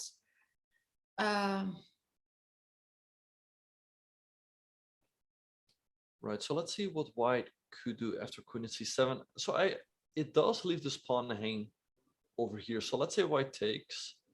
I guess we take, but maybe we have queen a5 with a check. White has to block with the knight on c3, I guess. And then we get bishop e5, and here we have quite a bit of activity. So maybe that's an idea as well. Yeah, I like this idea to sacrifice d5 pawn and tries for some counterplay. And to be honest, here I like more Black's position, as those two bishops are very strong, and White has still a little bit. White is a bit behind development, and the pawn is extra, but it might not be enough. We have actually rook c8 from Andreikin. Instead of castle, he played rook to c8. Right, yeah, also makes a lot of sense. So I guess now white kind of should take on e6, right? I mean, you can play bishop to g2, but then black can always throw in someone like rook to c4, hitting the queen, and the queen moves, and maybe now we take. And I feel like black should be doing fine. So I think Richard should take on e6, black's going to recapture, and bishop h3. We hit this pawn over here, which is, I guess we go queen e7, right? But it feels like white should always be a little bit better because he has a slightly better pawn structure, like let's say castles. But how does white proceed here? Good question. Looks like e4 here looks pretty, but after e4, this allows also black to play most like e5 with a tempo, and then d4 to have really a strong pawn center, and just to push this pawns a bit forward, which gives a lot of space advantage. So e4 here, maybe not the move. How about yeah, e5 perhaps here? Right, yeah, I like your suggestion, e4. I guess if black goes e5, perhaps we just move the queen somewhere, like, I don't know, maybe d1 or d2, because then the rook on c8 is also hanging, right? So that is the one risk, and now your pawn on d5 is hanging as well. Maybe now d4 works, because if you take the rook, then d takes c3, queen takes c3. Okay, after 94, Right, there's yeah. queen c4, unpleasant move. Yeah, here black is a little bit unlucky because the queen guards the bishop, so it all seems to work out just by one move for white. But yeah, otherwise I really like your idea. So let's see. I guess Richard should take in bishop h3, and I guess black should play queen to e7. I mean, otherwise you're forced to make an awkward move. And yeah, I mean, white can play e4. White can also just make a slow move like queen to d3. Maybe the knight wants to come to e2 and d4, put some pressure on his pawn on e6. And I think white definitely can hope for something here. It's not like black is completely out of the woods. Right. And for now, the time for both players seems to be equal. They both have about 53, 54 minutes. So this is quite balanced game. And also, Benjamin, let's consider the fact that they have played something new in the opening on move 5. Richard decided to play a3, and this is not the main line there, main side, main line in there, and they found themselves into the position which is not that known as yesterday's game, where they went all the way to the rook end game, and it was still the theory, and even Andreikin has played by himself. So we have a bit of changes today. Yeah, no, for sure. Yesterday's game was quite boring, if I may say so. Andreikin chose a very solid line. Perhaps he just wanted to press for a little bit without any risk, but Richard found some precise moves and was able to hold the draw. And yeah, today we have quite an original game on our hands. Richard, yeah, surprising Andreikin very early on. The players are spending some time, and you know, I kind of like it in a way. We have something fresh, at least, and I think Richard is definitely doing a better job of putting pressure than Andreikin did yesterday. So let's see if he can keep it up in this position. Yeah, and to our viewers who are watching right now, you guys can see some statistics below Benjamin's image, and this is head-to-head score, and you guys can see that now they have played 2 classical games, including the one yesterday draw, and they have made 2 draws, and they have rapid and blitz games as well, but not as much as other players had before, and they have made several draws in that team control too. So hard to define who is the leader in this match, because you can be just in general stronger player and considered to be the favorite, like Richard is now, as he has more rating. But Andreikin is also quite a tough opponent for him, and seems like that he's holding quite strong against Richard. Yeah, no, they're very evenly matched. Yeah, we see that Andreikin has a slight lead in Rapid, and Rapport won one more game in Blitz, but overall they are tied. So I think it's going to be very, very close if it comes down to a tiebreak tomorrow. I would still think that Richard is probably the slight favorite. He outrates Andreikin by 38 points, 38 points if my math is correct. So I think he should definitely be the favorite, but it's going to be extremely close. Andreikin has shown to have very strong nerves in these tiebreak matches, and that's generally what it comes down to. So yeah, we'll see how that is going to go. But for the meantime, Rapport definitely still has some pressure here in this game with the white pieces. Yeah, that's true. So after rook to c8, Richard is taking his time, and he's now looking all these lines that we consider to be the best here, to take the bishop on e6 and then to develop the bishop on h3 and very quickly castle on the short side. Right.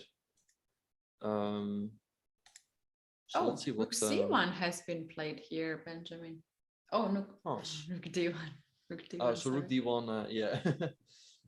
Rook d1 on the board. So let's see, perhaps.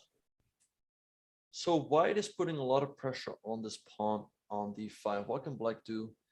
I mean, I guess at some point we do have to take this knight, right? If white keeps allowing us to take, but white is probably going to take with the g pawn, with this idea of going rook to g1 very quickly.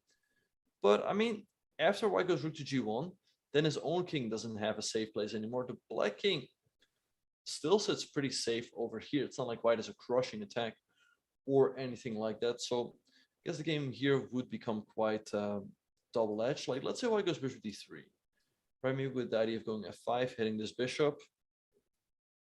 I mean, I guess black should be doing more or less okay after something like this and bishop f5. I don't know. Yeah, I think black is just fine here. Black can also play bishop g4 at some point and try to annoy also white's king side, as king clearly has not the safe place for now. And to be honest, I don't know which king is weaker here, the black's king or white's king, but obviously this is a double-edged position. But Benjamin, what happens after bishop takes f4 if queen comes on f4 and takes this bishop in this way? And now the threat is bishop g2, castle, and e4 to win d5 pawn. Right, so yeah, queen takes f4 is also an option. I guess black is going to go queen b6 very quickly. He could also perhaps castle first. So let's say we go queen b6. We hit this pawn over here, which is difficult for white to protect. Like, you can go queen a4, but maybe here black can even consider king to e7 because he's so active, and the king sits quite safely here. Because how about king queen? Yeah, sorry, queen b4 check now or before queen a4? But so you want to go queen b. So I guess queen b4 in this position, yes. Right? Because otherwise the move king e7 is actually helpful for black. I guess black is going to take and maybe just go say king e7, rook h8. I mean, it's an isolated pawn, but it's very difficult for white to ever really capture this pawn. In the meantime, white has these double pawns over here, so I don't think black should have any real problems. So I guess that's what Andreikin should do, but maybe, yeah, this is the direction that the game is headed in, and maybe it'll just be very peaceful. I guess we'll just have to wait and see. Right.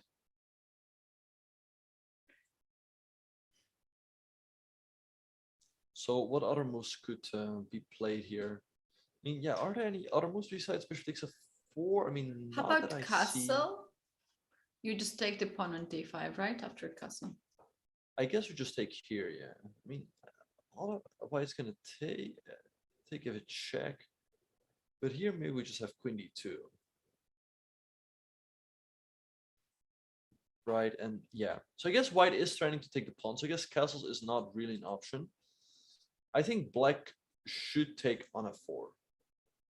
Right, like, okay, of course, this is going to get a little bit annoying, right, with this rook and g1. But on the other hand, like, black is also not without chances here. So it's just the way it is sometimes in these complicated positions.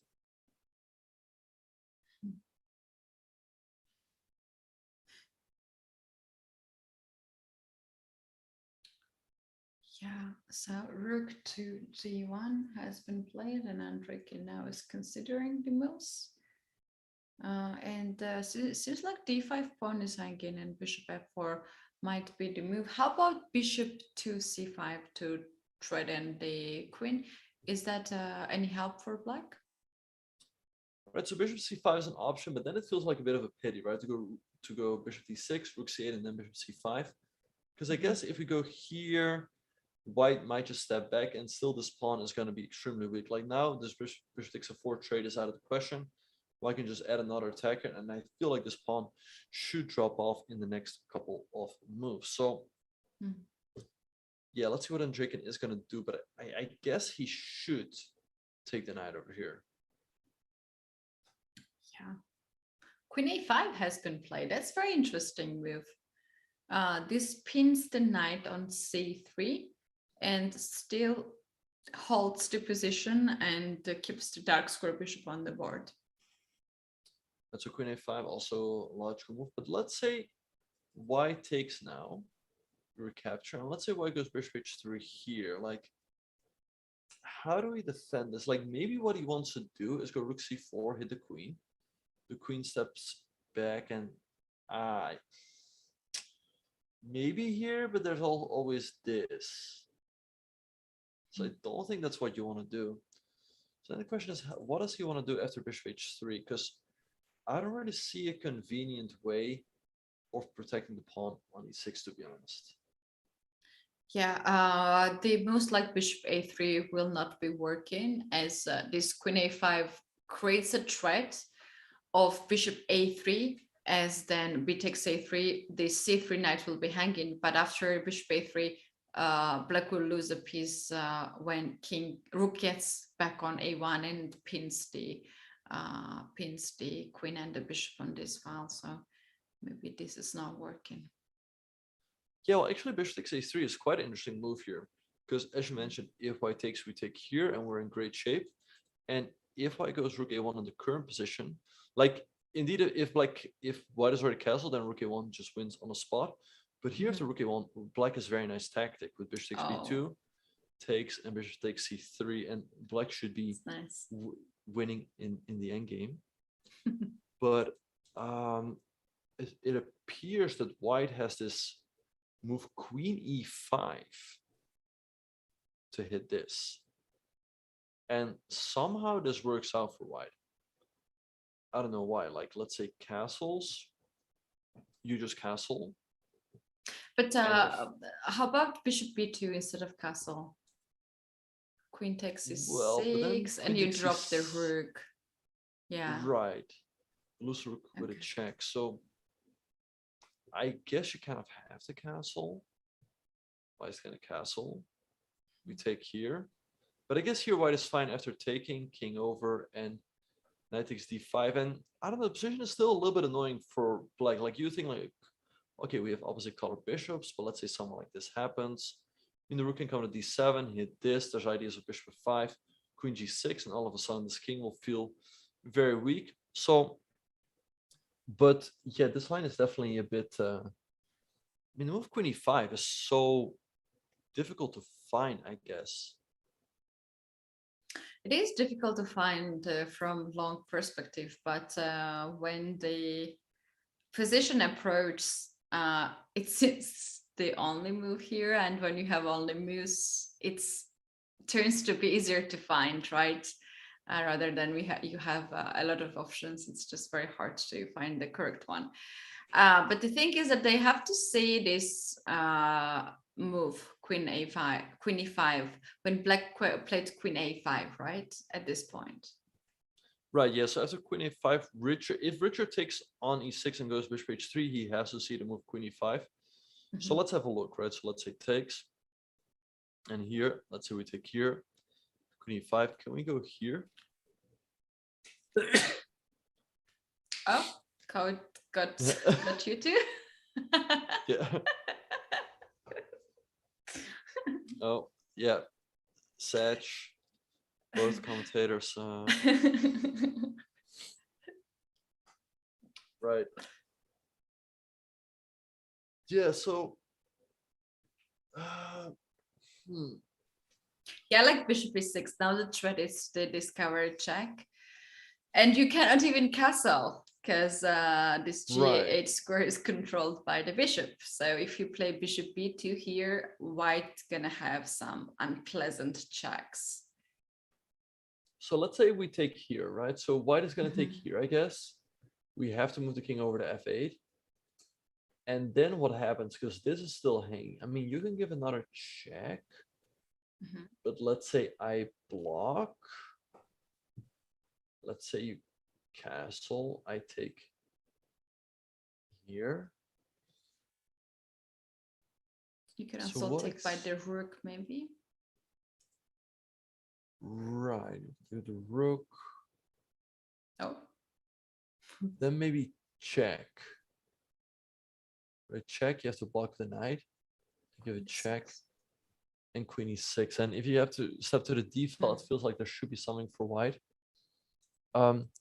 So that's why I was thinking bishop takes, so we can always block with the bishop over here. Very unclear stuff. Apparently white takes, and there's rook d8 hitting the knight. Black has to go queen e5, I guess.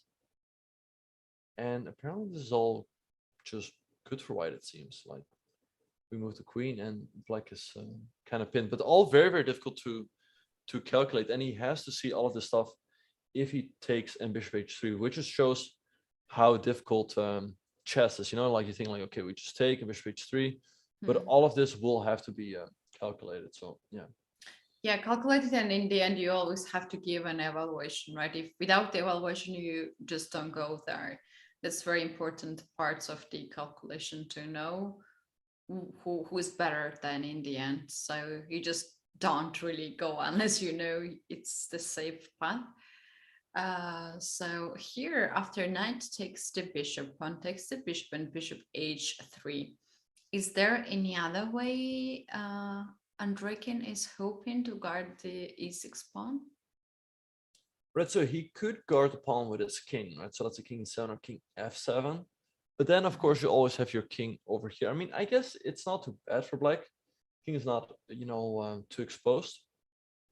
And if you castle, then maybe you can go like queen c5, hit the queen, and as the queen steps over, then bishop e5. This is the move we always wanted, right? To hit the knight over here, and black should have decent play. Although it always feels like white's position is slightly more pleasant, but it is also a more solid approach that he could take.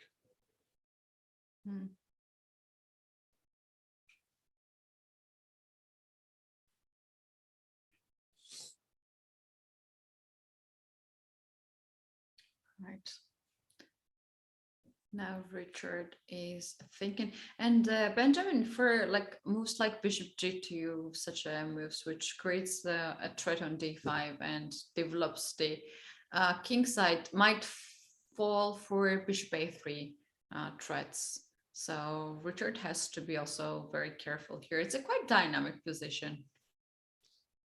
Yeah, it's a very interesting position. So you said bishop g2, then indeed this black has this trick with bishop takes a3, undermining the pawn on b2, because as we saw, if rook a1 seems to be winning, but black has bishop takes b2, and we win 2 pawns in the end, and black should be winning the endgame. So I guess Richard has to go for something direct, which is why the move knight takes c6 comes to mind. Yeah, bishop takes a3 is actually quite a serious threat here. So I'm sure that he's calculating it now, right? Yeah, that's the A line he's calculating, otherwise black is getting really active and getting really dangerous. So white has to take some measures here, otherwise white doesn't really wants to find himself in the worst position here, because it's going to get really ugly for him. And he goes for rook to c1 now. Rook c1, that is a weird looking move, but it does stop bishop takes a3. It adds another attack, it adds another defender to the knight on c3. But overall, it seems that he is very reluctant to go for this trade on e6, which we think is probably the way to go. So let's see. So rook c1, this does give black some time. So what should black do? I mean, I guess if we castle, now white, I can, by the way, still take, but maybe now white goes, what, bishop g2 allows rook c4. Benjamin, this goes rook d1 and rook f1 doesn't really good for white, in sense of like he goes and answers black's threats. So he's going to the defense position right now instead of creating the threats himself by capturing the bishop and bishop h3. So with this latest moves, rook d1 and rook c1, out of this black developed the queen at very nice square. The square guards d5 pawn directly and also pins the knight. So some moves like knight e4 in this very position can be very possible. So it's kind of tells me that rook d1, rook c1 is some sort of moves that Richard admits that there are some threats and he prefers to guard them and to be a little bit passive. Right, yeah, of course it's not ideal, to move the rook to d1 and then move it on the next move to c1. So let's see what Andreikin will do here. So he could still take an f4. However, I guess here we're once again going to take it to pawn. The queen is sort of away from the king side, so now rook g1 is going to be a bit more annoying. So that is one option. Castling makes a lot of sense. You can also just go for queen c5, because once again we offer the queen trade, and if the queen moves, then we always have this move bishop e5, putting pressure on his knight on c3, and black should be doing. Okay, so I feel like Andreikin should be doing fine in this game. So let's see how he's going to proceed here. Yeah. To me, castle looks the most natural move to keep all these threats on the board and to bring the king at the safety in these positions as we had before. Now black will gonna have a rook coming to e8 to guard the 6th pawn, so why not to do that? And you still keep all these pieces on the board, because black has an isolated pawn, but black also has quite active pieces. Queen is very active, rook is very active. Bishop dark square, bishop is very active, and knight f6 also is normal piece. Like all black's pieces are quite good looking. Indeed, yeah, all of black's pieces are pretty active, which definitely compensates for the isolated pawn on d5. So yeah, let's see. So castles make sense. Queen to c5. Perhaps you can also start doubling on the c-file already. So let's see what Andreikin is gonna come up with here. So yeah, I mean, what do you make of the time situation right now? So Richard has 42 minutes and Andreikin has 45. Do you think they're gonna end up in a bit of time pressure, or what do you expect to happen? I don't really see this game goes to the time pressures. We have already 15 moves. This seems to be the most tense situation, and they might spend here some more time, but not too much. So I expect that in this game, time trouble might be something like when they have less than 10 minutes on the clock, but not below to 3 minutes, up to the 40 moves. What's your thoughts about that? Yeah, no, he still has plenty of time, but as you said, he should not fall too far behind on the clock, because chances might arise for both players, and also if you're not precise, then you might end up in trouble. So I feel like they definitely have to speed up at some point. So let's see, there's 44 minutes, 25 more moves to be made. that comes down to less than 2 minutes per move. So I think it's going to be quite likely that we'll see some time pressure here. The question will be whether the position will have simplified at some point, because then it doesn't matter so much if you have a couple minutes on the clock. Yeah, that's right. And who do you think will feel the most comfortable in the tie breaks? Or there's not such a sense in tie breaks? Right. I think both of them are really good in the tie break. So let's have a. I think Rapport is pretty good in rapid. He's rated 2785. Andreikin is a bit of an underdog. He is rated, I believe, 26. He's rated 75 in rapids, which makes him quite a bit of an underdog. But yeah, I think in blitz, really anything can happen. Andreikin did beat Andreikin though in rapid, so I think he's underrated.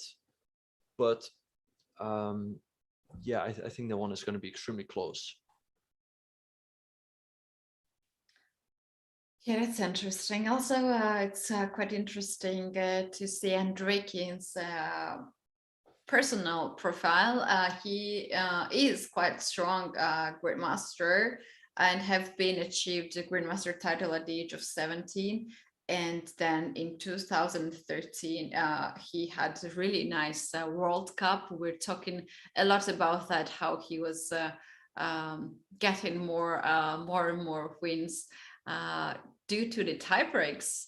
He was winning in that the format, and he even got at the candidates tournament. So he also won Speed Chess Championship into 2020. So he's quite experienced blitz and rapid player, but there is a little bit of gap in his career, as he was very successful junior. Then he stopped a little bit winning the tournaments, and then once again he came with very big success, and then he disappeared again. So what can be the reason of this up and downs? What do you think? I mean, sometimes it's just a question of how many opportunities you get, right? If you don't get any tournament invitations, how can you, show yourself? How can you show your best chess? And that's always, of course, a tough thing for these Russian players. Is that Andreikin is, of course, an extremely strong player. He's 27-20, 27-30. However, when they are going to invite players, they'll first invite the first Russian player, which was traditionally, like always, Vladimir Kramnik.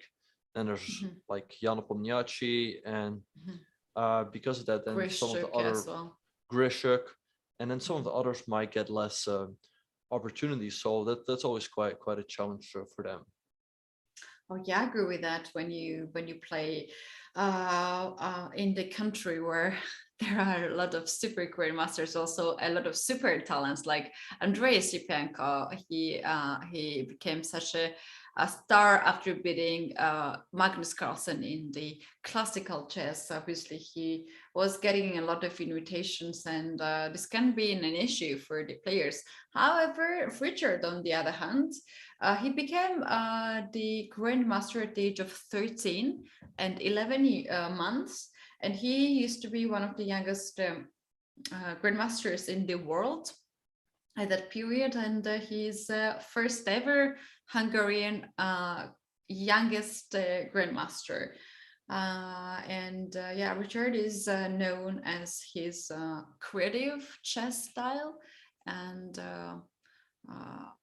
yeah, we know him by a lot of interesting games and the victories. And one very interesting fact about Richard is that he beat Magnus Carlsen in 2017 Tata Steel. That was the first time they have ever played, and we do know that there are not many players who can beat Magnus Carlsen. So that also says a lot about Richard. Right, and not a lot of players have that victory on their chess resume. So yeah, it's of course very special for him. I'm sure that he beat Magnus in their very first encounter in the game in Wijk aan Zee. So as we're speaking, so Andreikin is still thinking in the current position. He has 39 minutes on the clock, like 26 more moves to be made. I mean, at some point, he's got to move here, I would think. Yeah, I'm also thinking that I might change my opinion about not having big troubles on the clock in this game, but Andreikin is taking a lot of time today. Indeed, yeah. So we'll see what move he is going to come up with. This game is heating up. At some players, the players will have to move faster. But with all that being said and done, you guys, we are going to be taking a very short break. Do not go anywhere. We will be right back with all the action from the FIDE Grand Prix in Belgrade. This year's SEC is going to be one for the record books and one that people will not forget anytime soon. Oh, nice for Rook A5. Love that. C3. I love what Shakira is doing. So resilient. That is textbook right there. Yeah, that's incredible. That's perfect play. That's just... It's over. And Ding Ren, all he needed to do was hold in the bullet. He moves on to the quarterfinals. But what a match this was. My head is spinning. And where's the mate? Rook G7? No. Oh my gosh, no, this the eval wrong way, bar. no! It's over, right? Oh, how do you stop my this? God, this is insane. And look at E5, ready, knight G3. Hikaru is look at this final position, and this is just insane. This is indefensible with 10 seconds on the clock. Like King, man, I don't see a move. I don't see a move, and neither does Jeffrey. He's down. Okay, this is over. Desperation, but you're getting crushed anyway. Too many pawns. And it's going to be a 4-point lead, and he resigns. What Wesley, an incredible ending by Wesley. I mean, this is resignable, and the worst thing is that Nihal's going to win this with 3 seconds. Like, he's going to take on D3, he's going to go F5, and he's going to win the game. I'm speechless. In our final score, 18-9, Nihal exactly doubles Rehard Report's score. I'm watching the clock, Benjamin. Somebody's going to flag here. Nah. Oh, play with 0.1 second. Oh, he flags again. Oh my gosh. Rook takes C4. He's trying to give away everything. Oh, there it is. Renegade Rook time. But here's what Black is going to do. Oh, no. You're going to get... I think I'm a specialist in defending against... It's just King D6 and it's over already. It's over. It's over before it began. Yeah, he tried, but Hikaru basically, in 2 moves, played instantly, just took your idea and said, yeah, that's not going to work around here. Hey, that's a really surgical move. You would never guess that this came from a Von Cloud. Oh my God. Yeah, he just did it, folks. Yeah. And Fabi. Oh no. Oh no. We have our semifinal set. Nakamura against Ding and Nihal against Wesley. Can you take and go 95? Again, relying on that defensive knight. Oh, look at Wesley. I have no checks here. Oh my God. Bishop takes C4 and 92 interposing with check. And what an incredible win by Wesley. He gets that 2-point lead back in incredible fashion. Wesley So wins the first semifinal. He's got 5 seconds. He's going to play instantly. Sack an exchange here? Whoa, Bishop C1. It was a mouse slip. Mouse slip. He was going to D2. Oh, it was going to D2, but it was still bad. Rook H7 check would have been terrible. Yeah. Oh my goodness. Hikaru saves the match with a win in the last game. And we're going to overtime. Oh. Repeating. Oh, everybody's Bishop dream come F4. true. More games. No, Ding wants checkmate. I don't know if he does. He's got 12 seconds. He's got no time. I don't see the win. I don't know if I agree. Leave over to the raw. We're going to Armageddon. We keep going. Unbelievable. Hikaru survives. Will Ding see 97 and B6? That is his only chance to keep this endgame going. He has the time, but he misses it. He misses it and he collapses. Rook B7, King F7, King E6. Yeah. Oh my goodness. But Rook A5. Rook A5. And what the problem might be, the black is not going to give up the E4 pawn, and in that case, white's not winning that game. Ding overlooked it. Ding missing that tactical shot, which would have given him the chances, and now he doesn't see a move. Hikaru might pull this one out. I mean, Ding has to give up the pawn and then move the knight around. Hikaru's not losing this game. He's got more time on the clock, and Ding sitting back, basically admitting defeat. And that's it. The match is over. Ding resigns. Yeah. And Hikaru Nakamura wins the Armageddon against Ding Liren to make it to the SEC finals. Oh, what a move. Finds him with Queen E6 with 2 seconds. Queen F5 on the skin of his teeth. Queen F6 interposing. Queen E7 Hikaru. Oh, and King F6. Hikaru's still pushing for the win, but it should be Queen G6 and Wesley blunders at the last second. Oh, Wesley blunders at the last second. But still, it's got not the over king. yet. Hikaru still It's has not. to convert. King H3. No, but 1 second. Wesley's just going to flag here. Queen Queen G6. All the G6. pawns are falling. It's over. Oh my goodness. Oh. And Hikaru Nakamura, for the 4th straight time, he wins the Speed Chess Championship with one of the most commanding matches in SCC history.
Welcome back, everyone. This is FIDE Grand Prix 2022 in Belgrade. I'm Katie, this is Benjamin, and we're now all the way to the finals, and we do have the second game today between Richard Rapport and Dmitry Andreikin. The first game ended in a draw, and today we have a game where they have not moved the pieces since we left for a break, Benjamin. That's a little bit slow for Andreikin. However, he dropped his time down to 28 minutes, and he will surely find himself into the time trouble in this game.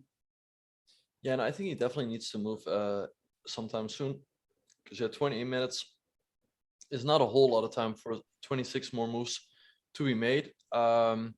That comes down to basically one minute per move, and that also means that he cannot really, like, he can maybe afford one or two serious things, but it's going to be tough for him if the position becomes complicated. And I wonder what he is thinking about. So we discussed a lot of moves here already, like castles, queen of c5, also an option.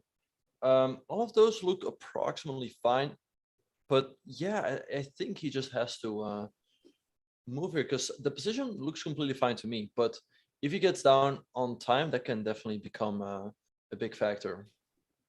Yeah, that's right. Well, they are thinking, and we don't have much of the moves, and basically we're gonna have the live position down in here, just below my image. How about we bring the game of Richard, how he got into the finals, and let's once again remember all these games that he played and he won to get in here. Yeah, right. So Richard has had a great run in the FIDE Grand Prix, not only in this leg, but also in the first leg where he made it to the semis. So in the semifinals against MVL, he started out with the white pieces. And so he went right for MVL's Grunfeld. And he went for this main line with trading on d5 and e4. So here white gets a big center. There are plenty of ways of playing here. Knight f3 is an option, but he chose to move bishop c4 to put the knight on e2. So c5, knight e2, castles, bishop e3, knight c6. And here castles is the main move, but Richard went for a bit of a sideline. Oh, yeah, he went for this rook c1, and he said that he hoped for some sort of complications, because all these other lines are so known already and I've played so many times. He just wanted something new, and seems like it worked out. MVL found himself in some difficulties in the opening, and the player such as MVL, who has played Grunfeld so many times and he's well known with that, had quite a lot of issues after his move. Indeed, yeah. So he played this move, rook to c1. MVL took and played queen e5 check. And here this move, rook c3, really took me by surprise. I always thought king of 1 was the main move here for white, but Richard played rook c3. We thought that MVL should play rook to d8, but he played e5. And already here, it felt like he was getting into some trouble, because white played d5, and now he always had that very strong protected passer in the center. And it felt like MVL was never able to come back after that. Knight d4 was played, bishop d2, bishop d7. Here Richard traded and played rook to c1. And it feels like if white is able to stabilize the position, he should be a lot better with these pawns in the center. Oh. Yeah, and after this move, yeah, we have a castle here in this position. I don't really interrupt you, as we have seen these lines after the castle, and we considered this move to be one of the main. Would you like to go back to there, or you would like to see first this game? Yeah, let's go back to the game, and we can always come back to the analysis of the semifinals between Richard and MVL later on. So yeah, that's a good idea, Benjamin. We also have moved from Richard. He plays very quickly, knight a6. Right, so if we go back, so we left off after the move rook to c1 by Richard. So after a long think, I don't know how long exactly, it felt like 20 minutes, yeah, 23 minutes. Andreikin castled, knight takes c6, pawn takes, and bishop h3, hitting the pawn on e6. So here black has to decide how to defend this pawn. So king f7 is an option. Of course, not the prettiest move, Your king is always sitting a little bit exposed over there. You can also play rook fe8. I guess those are the two only moves. Although e5 is also an option, but that always makes the d5 pawn weak. Yeah, you don't really want to do that. I think after queen d2, this rook is hanging, bishop e6 is a possibility there. And even if you don't win d5 pawn right away, after castle, rook d1, the problem will be there. And white can also not go bishop e6 check and just get this bishop back on g2 and slowly attack d5. So yeah, at some point, black can push this pawn, but this is not the right moment to push it right now. So king f7 is on the board. Wow, that's well, that's a bit of mysterious move. Like,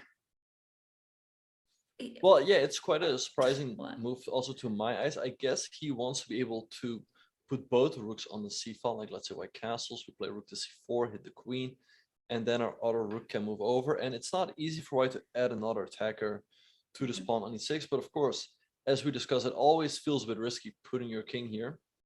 So yeah, we'll see what is going to happen there. Bishop e5 also an option, and you always have to be careful of moves like e4 coming sooner or later, trying to blast open the center. So I don't know. I don't really like the fact that Andreikin took like 23 minutes and then he came up with this line. It felt like there should have been something more convincing, to be honest. Yeah, I agree with that. But also how Andreikin plays is very impressive to me to see this king f7. And he's not really afraid to make such a moves. And instead of some like passive moves, rook e8, which guards only 6 pawn, he has an idea to double the rooks on the c file and to create some counterplay. So that is that's very interesting approach by Dmitry. But also he keeps these chances to still stabilize the position, and he's not going all the way crazy, right? He's very sure that this is safe way. Right, I guess he just wants to play a little bit safer. And actually, I just had a look, right? So after king f7, I guess Richard has the castle. I don't really see another move that makes sense. So let's say castles happens. Rook c4 looks very logical, hitting the queen. The queen drops back to d3. And so we discussed this move, rook fc8. Right, which looks very logical, and black's position looks quite fine. We can play bishop e5 on the next move, but here white has the extremely strong e4, and it appears that black is in some trouble because you cannot take this pawn with your pawn, because then you leave your bishop hanging and white wins. If you take with a knight, white is going to take with his knight, and black is in trouble. If you take with the rook, you hang your rook on c8, so you cannot do that. And if you take this rook on c1 first, then white takes here with a check and picks up the rook on c8. So that would be a very nasty trick if Andreikin were to fall for that. So I guess instead of that, it's important to point out black can play the move d4. However, here white goes knight e2, and he gets some sort of blockade going. This is generally what you want to avoid. So Andreikin could play the move bishop e5 to put pressure on the knight on c3 this way, but here white can go knight e2, and if you take, you can still take with the rook and c1, and there's definitely still some pressure going on here. Yeah, that's right. And Benjamin, the pawn on b2 right now is it's hanging, but it's not very strong to get this pawn, as then queen can come on b3, attack the bishop and the b7 pawn, or even rook can come on b1 and target this pieces on b file. And then as the king is a little bit too early to be active in the center, this king will be under some threats. So while we were seeing these lines, we do have here castle from Richard, and yeah, here Andreikin should be really careful not to fall for e4 and not to go for rook c4 and rook c8. But actually, at this point, I think this threat can be serious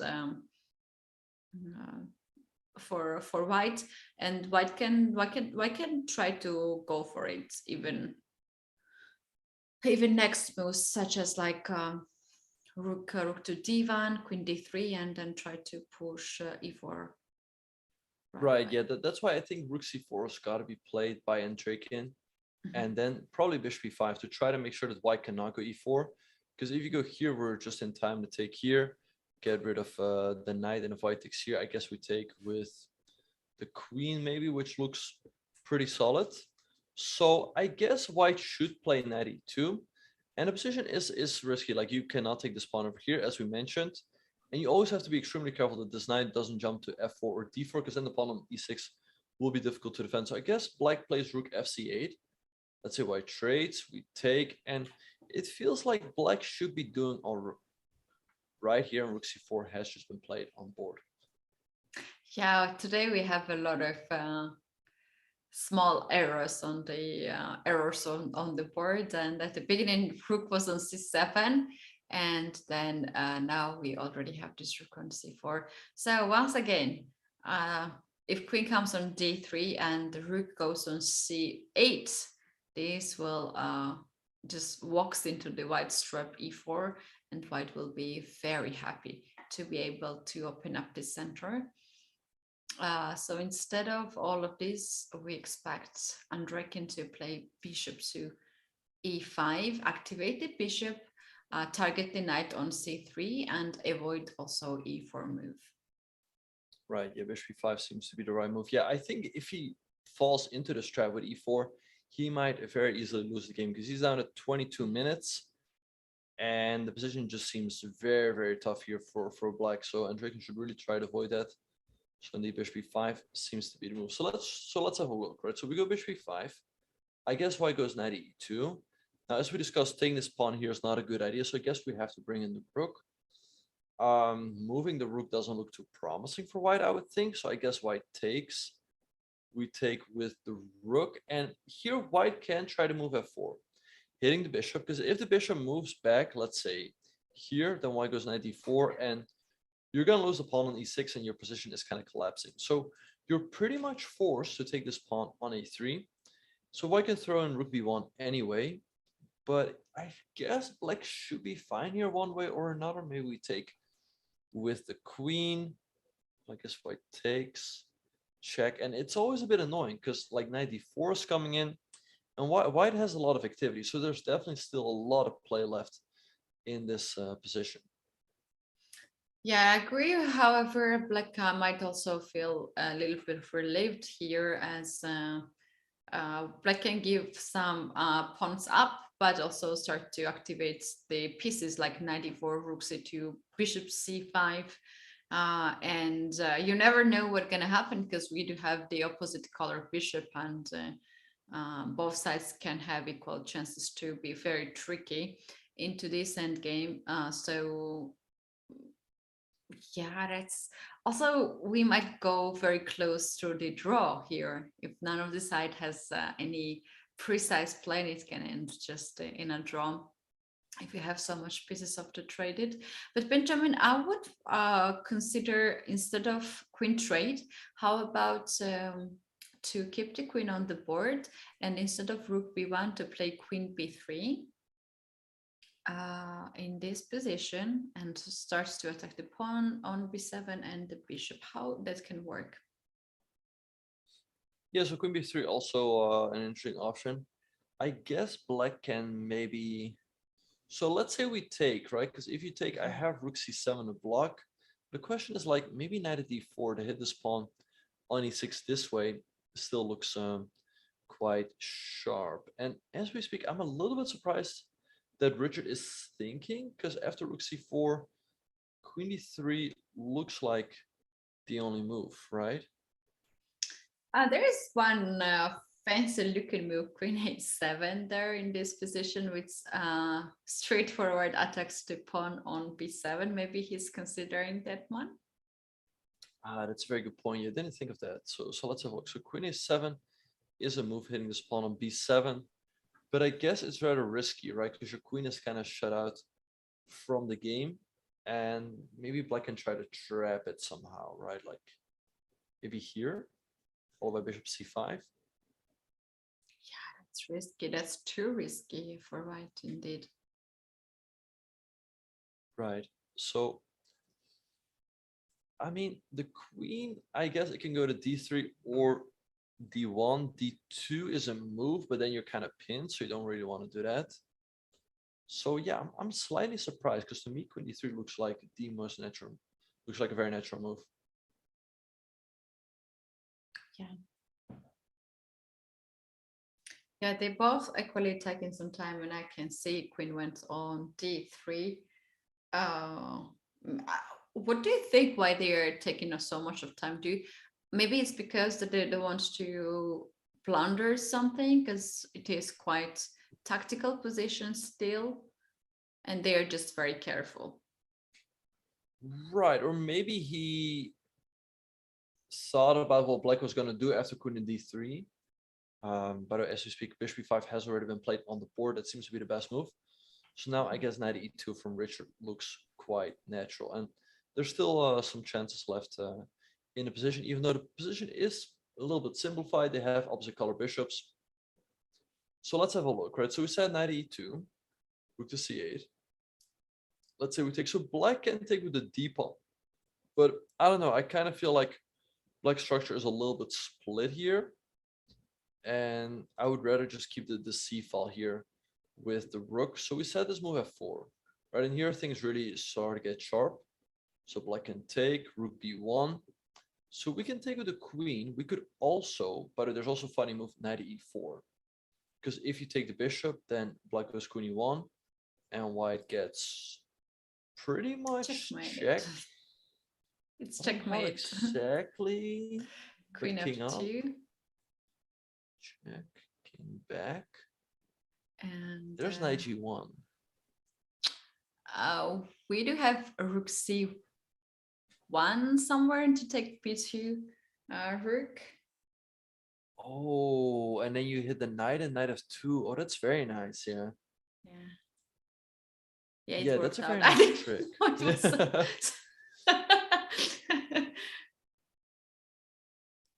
Right, and actually, as we speak, knight e2 has just been played by Richard. So I guess rook f8 is the best move here for black. It's very important that this bishop stays on e5 for the time being, because it covers the d4 and f4 squares from the knight. Yeah, and I wonder what happens if the bishop gets a little bit passive and goes back on b8. Do you think that will be really bad for black to allow white's knight to jump on d4 square? Like, for instance, rook c8, f4, and bishop b8. Yeah, that would be quite a serious mistake, because then indeed the knight jumps to d4, and it seems like you simply cannot defend the pawn on e6, because the knight also covers the c6 square. e5 is really asking for trouble, because you also open up the f file for the rook. So let's see, I guess after f4, black is forced to take this pawn on b2. So there are quite some funny variations. So let's say we take rook b1. So knight e4 is one very interesting move, because you cannot take, and who knows what is happening here. We discussed queen takes a3. You could also consider taking with the bishop, right? White takes here with a check. By the way, rook fc8 has just been played, so all of this can happen. So bishop takes b2, rook b1. So let's say we take it with the bishop, rook takes b7, bishop b7 to block, maybe knight d4 from white to hit this pawn. And here black can still give a check here.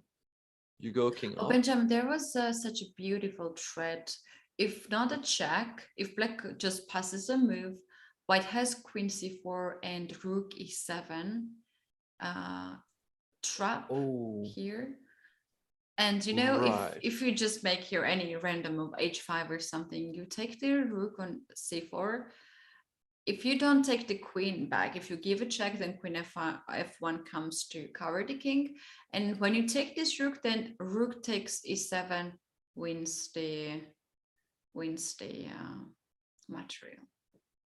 Right, yeah, that's a very nice idea indeed. And if black checks, it just works out for white, because we go here and queen f2, and white remains up a piece. So yeah, we'll see whether it will all come down to this line. Maybe that's why Andreikin took a lot of time. Maybe he was calculating all of this. But yeah, I think it's gonna be it's all gonna be pretty wild. So let's see. So after rook f8, does white have any other options besides trading on c4? Not that I can tell right off. There is a move like b4, but to be honest, I would not be so happy to play such a move, because b4 always weakens the a3 pawn and also c3 square. And yeah, you obviously don't want to play with the pawns as they never come back backwards. So yeah, that would not work. Right. Yeah. So I guess this this move rook takes c4 is forced, at least to keep the position a bit more active. Black takes. So you could also play knight at d4. This is perhaps a bit more conservative. Black takes. You take with the pawn. Now the pawn at e6 can become a target, but I feel like black should always be able to defend it with move like queen b6. The rook can drop back to c6. Knight e4 is, by the way, also an option. Like, let's say you go here. Knight e4, all of a sudden, like this is hanging and this is hanging. So things could also get out of control here for white. So if white wants to play it solid, maybe what you should do is play a move like rook b1 and be like, okay, I don't want to hang this pawn. And now perhaps f4 is a threat, hitting the bishop followed by knight at d4. Yeah, I like this idea, rook b1, and to keep this threat f4, knight d4 on the board, and to give black some task how to solve it. And now this ideas of bishop sacrifice on b2 and queen e1 would not be working, as knight is not on e4 yet. So that's gonna take some time. How about knight e4 after seeing this idea? Maybe it's fine. Knight e4 is a very nice move, yeah, because if white goes f4, we just go bishop f6, we keep this bishop on this diagonal. And there's a funny, if white goes to move f3 to hit this knight first, black has the extremely unpleasant queen d2. And so you hit the queen, and if you take them, black takes with the knight, hits the rook, and white's entire position is collapsing. We have more moves. Rook takes c4 has just been played by Richard. Yeah, and you know, Benjamin, the moves like you showed now, queen d2, it's so easily to be missed from long perspective when you calculate all these lines, because it's just so move coming from nowhere, and you don't really expect such a things to be played. And then when it's on the board, you don't have a chance to take all the moves back, and you will find yourself in a very bad situation.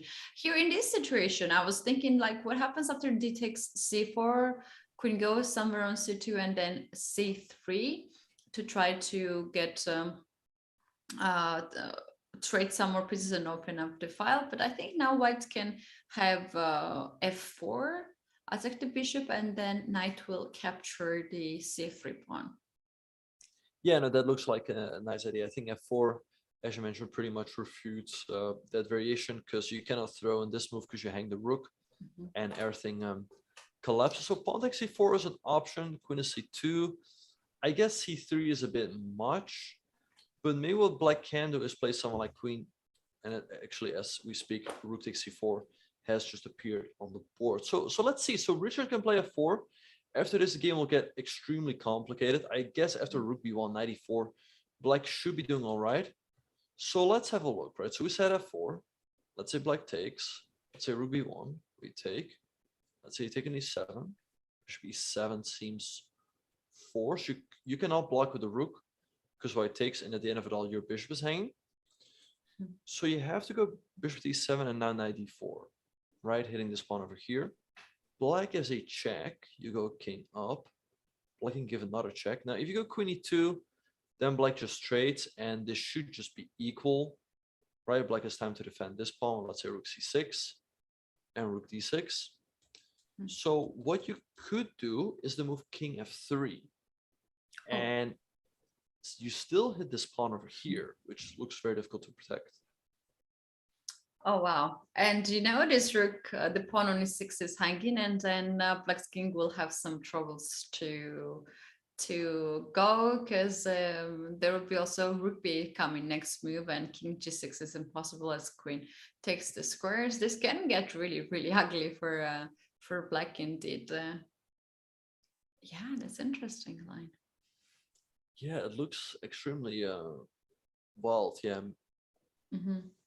Yeah, while we're analyzing these moves. Oh, yeah, sorry, go ahead.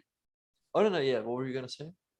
No, our chat on Twitch is very deep in some talks about using the chess engines during the play, and they just suggest some variants how to bring the tiny computer screen in the playing hall. But Benjamin, as many of the high class tournaments, this event also has a metal detector, and all the players have to walk through it, and they are also additionally checked. So this is a part of the fair play. And in most of the events, we do have at least one arbiter to check all these devices and some cases like this. But I wonder what's your opinion about this topic. Do you think any of these top players, like players who are at the Grand Prix, would ever risk their career to bring the engine at the game? No, I don't think so. Yeah, it's just too much of a risk, and indeed, as you mentioned, they would just ruin their entire career. Like they would get disqualified from most competitions or just not be invited. So it is just and anti-cheating measures have become so advanced these days that I doubt that you would get away with something like that. So yeah, the players all are very fair. They have integrity, so we don't have to worry about anything of that. At least at this level, but a lot of things are happening in very big events, like open events, where few arbiters and a lot of participants, and some players think that they can go easy on it and they will not be really catched. And we had some of the cases with that too. But yeah, chess is pretty much fair game, and later or sooner this kind of cases are known for the public, and it's quite damaging for the players who use the additional help in it. And yeah, we recommend not even to think about it. Yeah, don't go in that line. Yeah. No, it's a bad idea. Yeah. Because yeah, you eventually you will get caught and you'll just be banned from everywhere. It's just damage, personal, not only the career but also the players who got caught. I think they are pretty much already damaged mentally, and it's very hard to come back. Right. Yeah. So actually, as we were discussing this position, right, it looks really good for white because white is hitting this pawn, but black still has a defense. Black can play the move knight to e4, which all of a sudden threatens checkmate. And if white takes this pawn over here, we have this f6 square for our queen. And now queen f2 is extremely tough to stop. And if white plays a move queen to e2, black has this amazing move rook f1 check. And if you go king g2, you lose your queen. And if you take, there's knight d2. And it just seems that everything is working out one way or another for black. So I don't know, this could be a line. So just to illustrate like how well things would get after the move f4. So I think, to be honest, Richard is in a tough spot because I think the lines after f4 are extremely difficult to calculate. Because like let's say black takes, rook b1. So bishop takes a3 is an option with this whole line leading to the position after knight e4. Knight e4 right away is also, by the way, an option because now you cannot take due to queen e1. So I think it's just unlikely. And if you miscalculate something, you might just lose, right? Because you sacrifice a pawn. So I think it is probably more likely that he'll go for something safe like rook b1, just defending the pawn. Yeah, and Benjamin, Andreikin reached 13 minutes on the clock, and this is move 21. They have to make 19 more moves. This is so dangerous zone for the Andreikin. Richard has about 30 minutes on the clock. That's not so bad time management for Richard, but Andreikin is is having really a short time, and the position still requires a deep calculation here. Right. Yeah. I'm like, these clock times keep changing all the time. I thought he had like 90 minutes, but yeah, here they're showing 13. That would be quite a tough situation for him, because then he will be probably getting into a time pressure, because as you mentioned, he has to make 90 more moves to reach the time control. And not easy position. But what's really good here for both players is not white, who has these tricks. Black also has a lot of tricks.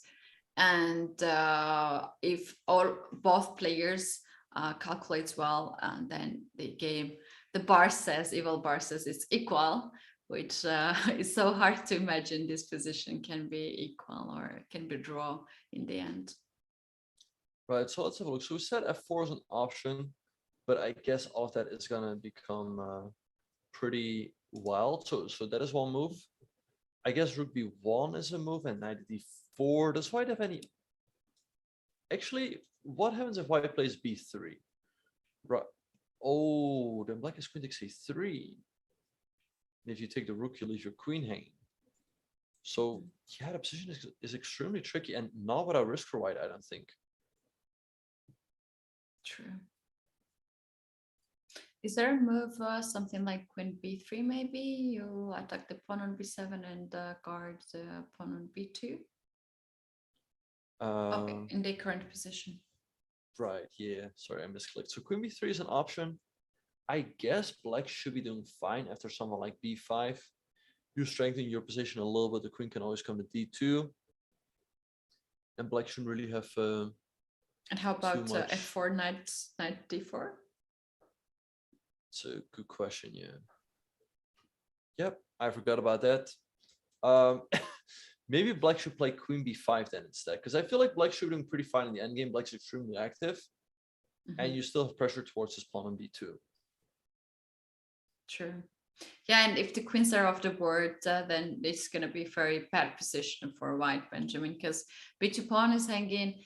If you guard this pawn with a rook, then rook c2 will come and be very active on the second rank, and you obviously don't want to go to that kind of end games when you have slightly better position and you don't want to trade the queens. Indeed, yeah. So let's see what is going to happen here. Yeah, Rapport is staying in the current position. I think the clock time here is off. I think Dmitry actually has like 19 minutes and like 18 seconds, I believe. I'm not 100% sure on that. Rapport has around like 21 minutes, I think. So it's more like take 5 minutes off of Richard's clock and add it to Andreikin's. Okay. So yeah, Richard also getting pretty low on the clock here. Let's see whether he goes for f4.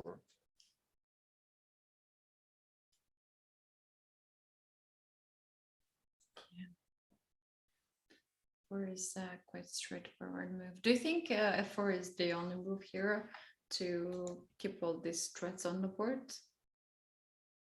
No, I think if he wants to play it safe, he'll play rook to b1. Black will probably play knight e4, and maybe here just bishop g2, like trying to get rid of this knight over here.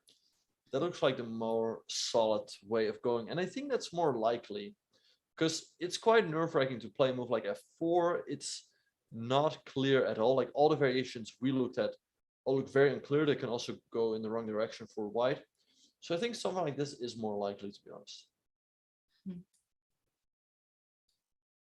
Yeah. We have a question in the chat. How about b4 first to threat the queen on a5 and then f4? So in this move orders, you are not going to lose the pawn on b2. Right, so b4 makes sense. I guess black goes queen to a4. Black wants to trade the queens off with the move queen c2, because then black controls the only open file. Go for white's pawns on the queen side. And I guess if f4, we now play bishop b2. It might look a bit odd, but once again, it's very important that we stop this move, that we stop this knight from coming to d4. And here, white's entire queen side can just start collapsing. And if white doesn't have any counterplay quick, then he might just lose the game. So I think it's more likely that Richard... Huh? He has played What? before. Before is on the board. What is that? It's not even a board. It's not even an arrow because b3 makes even worse because you just dropped the pawn on a3. Wow. Right. Yeah. So we have before. All right. So let's have a look. Right. I guess black. We discussed the move queen a4, which looks most logical. Mhm. I guess f4 is too risky, right? Because after bishop b2, Okay. it all looks bad for white. But maybe what he can do is move his knight somewhere. Let's say the d4 or f4, force black to trade, and then we get this open e file to attack, right? You can Okay. also come here. So maybe this is what he wants to do. It is interesting, although I don't really see here any problem for black after something like queen c2, and you can always bring the knight on e4 to cover the e file. Right. Like for but instance, I guess, let's say we go here. And yeah. I guess if 94, there might be queen b6, and you hit this and this. So I don't know. Maybe you Rook still have. Rook e4 is possibility. Rook c6 also a possibility. Right, but I guess white goes here, and it's still quite a bit annoying because if you go queen to c6, I'm gonna trade and go here, and once again, it feels like everything is just kind of collapsing for black. So let's see what Andreikin will do. So queen a4 is an option. He could also decide to go the queen to c7, which looks a bit more solid, perhaps in a way, right? This is more solid. You control the c file, and there's not any clear threats from white. And after f4, I suppose bishop goes anyway to b2. And if you attack the bishop with rook b1, then rook comes on c2. Right, yeah. And it looks a little bit odd with the bishop and the rook here, but there doesn't seem to be a way for white to attack them. And I guess then black is going to play queen c4 on the next move. And then after this trade, the queen side starts collapsing. But as we speak, queen a4 has just been played by Andreikin.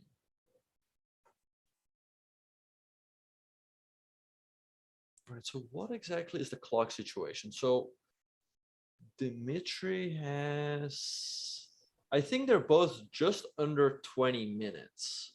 Mhm. But this one is really heating up. I feel like it can really go either way. Yeah, and I kind of have a feeling that white has to be now very careful and try to get the game into the end game, because I love how black put the pieces.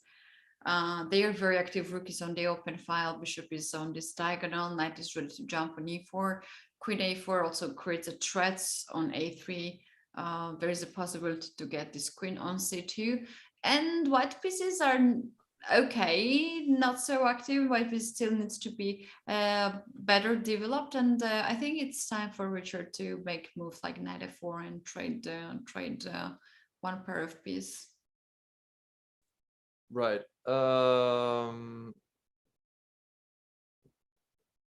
Anyway, so let's see. So queen a4 has just been played. So right. So I guess if knight f4, we take, and I feel like we should have some sort of stability here, right? Like I guess we have to bring the queen back. So in case white goes, for example, rook e1, we can go rook e4, and there's no rook c1 from white, right? And same thing if after, well, queen e3 doesn't threaten anything, we might just go, actually rook c3, there might be here, but you can always just go rook e4, rook c4, and I guess he should be holding here then. Yeah, that's right. Now black threatens queen c2. That can be very serious threat for white. If you get into the end game, black's pieces are very active. We talked about this already, so you need to avoid that. Is there a move like knight d4 as well white can consider it? Oh, we have knight f4. This makes sense. Yeah, knight f4 has just been played, so black has to take because there's simply no way to defend otherwise, because this pawn is under attack. And if rook to c6, like queen g6 and everything just collapses. So that is a nice way to throw away all the hard work. So he just has to take the knight. And after pawn takes, then I like the move that we suggested, queen is c6. Because we can always swing the rook around from e4 to c4 to guard everything, rook c3 potentially. And black should be doing completely fine, I believe. I mean, the pawn on e6 is a bit of a weakness, but we have a very active queen and rook here on the open file. And I don't know, like, can black ever push for the win here? Maybe if we trade off the rooks at some point is what I'm wondering about. Yeah, to be honest, it seems to me that black is the one who gonna try here in this endgame to push, because there is one weakness here for black, e6 pawn, and if black holds that pawn on the board, then yeah, that's it. There's no more for white, and black has very good chances on the queen side. Indeed, yeah. So let's see what is going to happen. All right, so he takes an f4. Right, I guess you take with the pawn, of course, the e-pawn to open up this e-file for your rook and your queen. So let's see how Andreikin is going to continue here. So I guess these clock times that we're seeing are probably correct, or at least approximately. So it seems, okay, wait, it seems that Andreikin has 16.5 minutes and Rapport has 18 minutes, and it's around like 18.5 minutes. But we might have another draw here. Like, let's say queen c6 happens. Well, I can go here. Let's say we play rook e4, queen e3, rook c4, and so yeah, we'll see how this game is going to proceed. It is heating up. Both players are getting low on the clock. They are just under 20 minutes. But with all that being said and done, you guys, we are going to be taking a very short break. Do not go anywhere. You don't want to miss all of the action of the final of the FIDE Grand Prix in Belgrade. We'll see you guys very soon. Welcome to the World Rapid Championships from Warsaw, Poland. We're about to get going. Magnus now forcing the king closer. Yeah, this is very, very tricky for the Georgian player. No, and he blunders his rook. Oh my gosh. Oh my gosh. He blunders his rook. Why? And Magnus wins the game. And that was a lesson in just pressure, pressure, pressure. Duda, he has 3 pawns more than his opponent. Duda has won 3 in a row. He's getting off to a fantastic start. Gunina and Kostenyuk, 2 players with a perfect score. They're going to be facing each other. Kostenyuk once again has turned it around. And for the first time in the game, Gunina is down on the clock. Gunina is going to have to resign what initially looked like an amazing game from her. Magnus still has the threat on the pawn. There's the threat of rook f2. Magnus was actually very clever in how he just avoided the trade. And Shiro has lost on time. So we have 3 players in first place right now in the open section. This round, it's Alireza Firouzja and Magnus Carlsen. I think Magnus is going to wrap this up really quickly. The king moves away from the check. Magnus maneuvering his knight to a superior position. And Alireza resigns the game. The #1 and #2 players in the world right now. And Magnus Carlsen coming out there victorious, needing a win here if he is to have a sole lead. Magnus just simply retreating the king 1 step back. There's no stopping him from getting a queen on the next move. He's gonna win it, and he's gonna take the lead in this tournament. Carlsen playing against the youngster from Uzbekistan. Abdusatorov has beaten some really strong players in this tournament, and that makes me kind of optimistic about his chances against Magnus here. And Magnus now is going to give up another pawn. Wow, look at this. For the second time, Magnus is giving up pawns in order to just get rid of them. There's a check coming in here from Abdusatorov, and Magnus resigns. Abdusatorov takes the lead after a win against the reigning champion. Carlsen will have the opportunity to strike back with the white pieces against Nepomniachtchi. Magnus is probably regretting this knight cd5. Now he's definitely forced to be playing for the draw. He's not going to be catching Jan Nepomniachtchi. That was surely a very disappointing game with the white pieces. It's the big matchup of this round. If Kostyanyuk makes a draw with the black pieces, she will be crowned world champion. I would have to give the edge to white in this position because of the permanent nature of black's king problems. I agree that this is an advantage for white. What? It's over. Kostyanyuk is the champion. Yes, Kostyanyuk, she had a wonderful tournament, a very convincing first place with 9 points. Alexandra Kostyanyuk, the new women's rapid world champion. Nakamura facing off against Carlsen. We've been waiting for this pairing, and it couldn't have happened at a better time when everything is on the line. Magnus moved his rook and no longer is trapping that king on the edge of the board. Yeah, I mean, rook a5 is a pretty good move, but also king g2, as you said.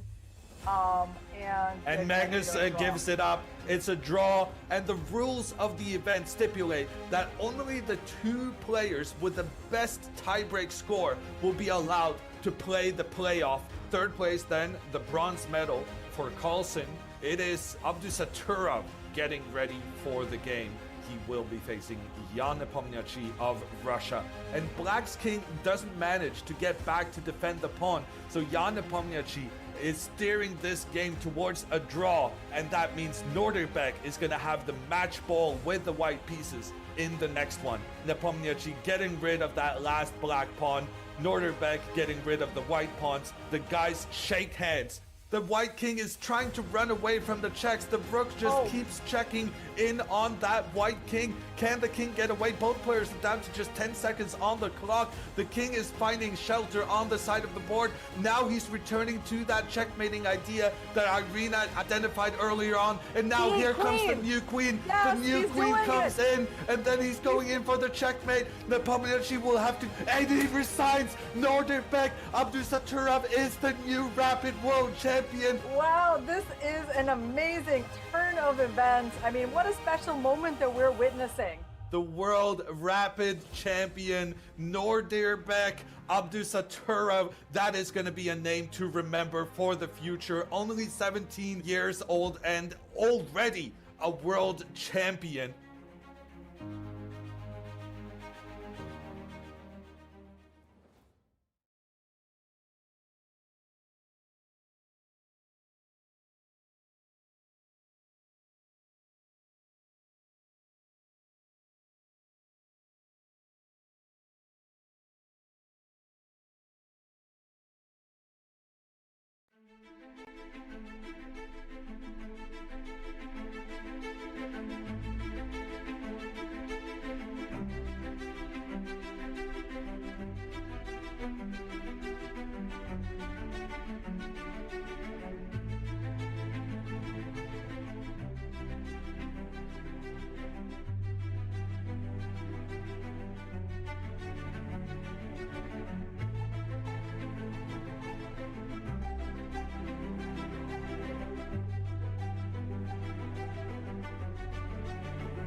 Welcome back, everyone. This is FIDE Grand Prix 2022 Leg T finals, and we have here 2 players, Richard Rapport and Dmitry Andreikin, fighting for the title and for the 13 Grand Prix points, alongside as 24,000 euros.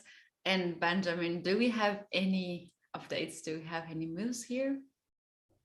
Right, so we left off after Richard played pawn takes f4. And Andreikin here played the move queen c6, a move that we kind of expected to make sure that this pawn on e6 is always protected. And Richard played queen to e3. So here we were thinking like maybe Andreikin plays something like rook to e4, hitting the queen. And I mean, this game might just end in a draw. Like let's say white goes queen d3, rook c4, the players might just repeat here. I'm wondering if white can try something like queen a7 to try to be a bit annoying with the queen over here. I mean, I guess black should always be fine. I don't really see how white can ever do anything, but I don't know. There are, a few fragile spots in black's position, but actually, as we speak, the move 94 has just been played by Andreikin. This makes a lot of sense as well. Maybe he just wants to go rook to c3. Yeah, he wants to go to rook c3, and now the move, which is very interesting. Can white play f3 and kick this knight back? Is that possible? Right, so f3 is a move. Maybe he wants to throw in the intermediate rook to c3, and actually he has to, because if you go knight f6, white goes rook e1, and all of a sudden you can't protect this pawn because the e4 square is taken away. So I guess he wants to go rook c3. The queen goes here. And I guess we have to move our knight. Like, let's say we go here, but isn't there rook e1? I guess rook e1, we go rook c1. And if takes, we have king e7. You cannot take the bishop because you hang the rook. But after king e7, white's in trouble. Like, this would work out if the rook was on f1, but here black is going to trade and then collect the bishop on e6. So I guess this is what Andreikin is going for. And I feel if he can manage to trade at the rooks, if anyone has chances, it's probably black. Yeah, absolutely, because the bishop on h3 can become really useful on this diagonal, and black has the d4 pawn, which is pass pawn, and in the end game, the pass pawn is a huge power. And yeah, obviously, black will have better pawn structure. White has a double pawns on a file, and in the end game, that's not very useful. Right, so let's see what Rapport will do here. So let's have a look, right? So we said f3, knight f6, rook to c3, queen to d4, and knight f6. And I guess black's idea is very clear. He wants to go rook to c1, trade at the rooks. I mean, the king will also be slightly exposed. Now it's played f3, so these pawns over here are a little bit weak. So I don't know. I feel like black definitely has some chances here. And yeah, white needs to be very careful. And actually, as we speak, the move f3 has just been played. So rook c3 is forced now. Rook c3 is forced, and white has to keep the queen on the diagonal, because if queen goes away, this additionally gives a black chance to come queen b6 check and try to make some threats on the board. So queen d4 should be really a fast move here. Right, yeah, queen d4 is probably the move that has to be played here. And as we speak, the clock situation is pretty tense. We see that Dmitry Andreikin has 12.5 minutes on the clock, and Rapport has around 13.5. So I guess he has to go to d4. Like, if you go to, so what happens actually if you go to e1? If you go to e1, what black can do is give a check for the start. Let's give a check. And a rook e3, I guess, right? Rook e3, yeah, very, very beautiful move. I love this move. Yeah, and once again, like, black's activity is really what is giving him the advantage here. Like, let's say go queen c1, we just drop this knight back to f6, or maybe even a d6, so the knight can come to c4. And white is very passive. So it's a tricky situation here for Rapport. Queen e1 seems to be a mistake, I guess, for that reason. Queen e2 can be moved, but actually, as we speak, queen d4 has just been played. So this knight is now under attack. I guess we just go back, right? Yeah, knight is under attack. What black can do is also to play a rook c4. Is that a possibility to play rook c4 and try to repeat the moves if you want? Yeah, the game might just end in a draw here. Yeah, I guess queen e3, rook c3, and all ends peacefully. Yeah, I wouldn't be shocked if that happens. Oh, it has been played, rook c4. I just wanted to ask what you think. They're listening to us. I'm telling you, Caddy. Queen e3. Okay, we're going to see repetition, and we'll be back for the tie breaks tomorrow. Yes. What shocking. Benjamin here after rook c3. If Richard doesn't have a choice here, Richard has to repeat move. Andreikin has a choice. Not to repeat move and redraw the knight back, but the question is, he really wants to do that. He's with black pieces, and maybe he feels okay to go to the rapids tie breaks. I guess he's happy to go into the rapid. I mean, if you play with black, draw is always a good result. So I think it's most likely that he will just repeat the position. Of course, as we said, he can play on with a move like knight f6 to try to go rook c1 on the next move. And as we said, it feels like if anyone has chances, it's probably black. But I mean, at the same time, I guess white should always be able to hold there. Like, I mean, rook c1 is going to come, but then what is black going to do afterwards, right? Yeah, true. And this is a time where Andreikin gonna take some of his minutes from the clock. And would you agree that he will repeat here, or you think that he will keep it go? I think it's fine to just take the draw here. It seems like the position is approximately even. So yeah, I guess it's fine if he just repeats the position here. Yeah. And in case if black tries to keep the play with, for instance, knight d6, and then knight comes on f5, this can change the pawn structure. And after this one, a rook to e1 hits the pawn on a6, and yeah, knight f5, bishop takes f5, it takes f5. This might not be the best scenario for black, as now queen can come on e5, and this queen can get really active.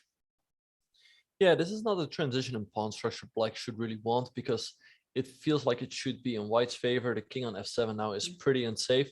With a knight around the king, it feels like black is always pretty safe. And as we speak, the move rook c4 has just been played. And let's do the math here. So let's see, queen e3, knight e4, f3, 1. Rook c3, queen e4, rook c4, queen e3, 2. Rook c3, queen e4. So Richard can already claim a draw here if he wants to with the move queen e3. So let's see where else he could go with the queen if he's feeling adventurous. Like, let's say he goes to e5, right? The knight's under attack. We know that we cannot really go knight. I mean, we can, but it's like not what we want to do because his pawn comes under attack.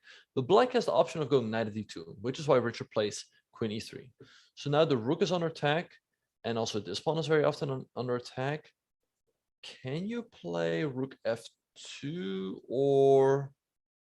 Oh wait, I guess check and knight c4. This is so nasty because you hit the queen, and if queen d4, rook d1 takes knight e3, and you win. So you can't really go there, I guess. Yeah, this looks winning for black, I guess then.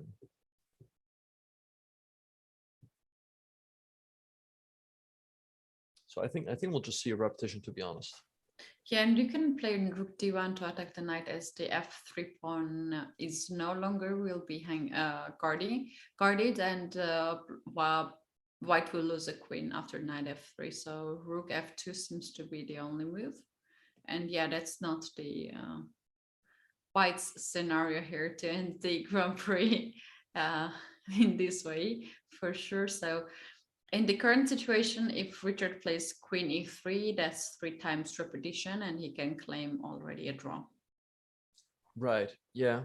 Actually, as we were speaking, Richard has another possibility. In this position, after queen e5, knight e2, he can go for the move f5, which is quite a shocker because you sacrifice your rook, but if black takes, you get a huge attack here on the king. And like, I guess, like if the king moves over, you take here, king d6, there's another check, king here. I mean, this pawn is also very far advanced, so this could be an option for Richard if he's feeling very adventurous. I mean, I'd be a bit surprised, to be honest, if he would just go for this rather than just taking the draw. But yeah, I mean, that would really heat up the game. Yeah, that's very interesting in terms of event here if he goes this way. But it's also not guaranteed for him that he will get something out of it and not only lose the exchange or a rook. Wow, that is the moment we're waiting for a move. If queen is back on e3, that's a draw already. If queen goes on e5, that means, Benjamin, that we're going to see f5 and all these crazy lines that we just saw on the board.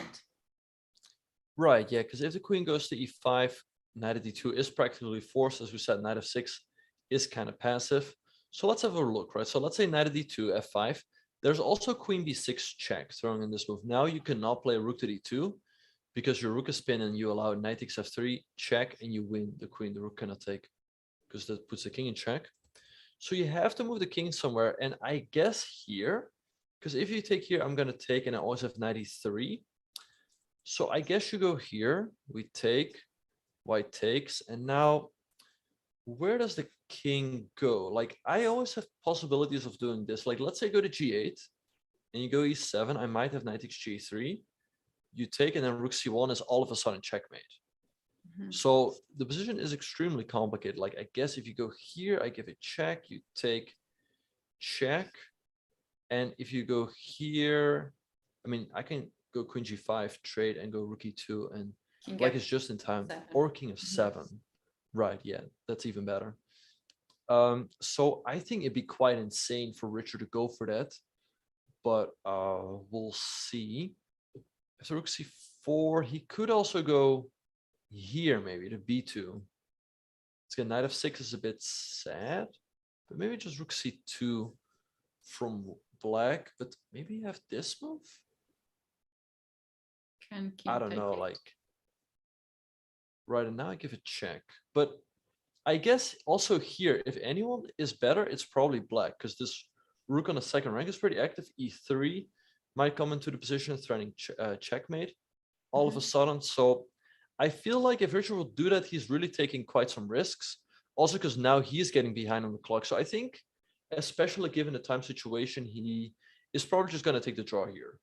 I mean, why would you get, you know, behind on the clock and then start taking risks, right? Yeah, no, he just wants to take a look at all these lines. Very often players are just looking at the reaction of the opponent, if the opponent shows any signs, if they want to go for a draw or not. So yeah, he's just calculating the moves. And when he's dropping so much of the time, this also can show that he is just enjoying the lines. He's not going to play them, just he's calculating them. Yeah, I guess only if he sees something like that's really decisive right away, he'll go for it, but it doesn't seem to be in the position. And then it would be quite a risk to play on with a different move, because right now Andreikin has 11 minutes on the clock, Rapport around like 6 or something. So I think it will be a risk, and I don't really see the upside of taking that risk right now.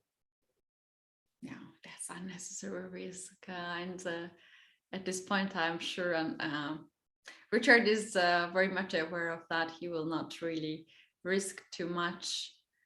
Yeah, with less time on the clock. And we have a move? No. No. I was just gonna say, like, he can actually let his time tick down to, let's say, 5 seconds, then stop, then and then claim the draw with queen e3, because queen e3 will be a third time repetition. Just go through it once again real quick. They got there through different moves, but f3, this is already the first time.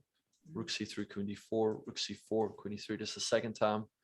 That's rook c3, queen e4, rook c4, queen e3 would be the third time repetition. So I would be surprised if Richard does not do it, to be honest, but we'll see. Like, he's an adventurous player.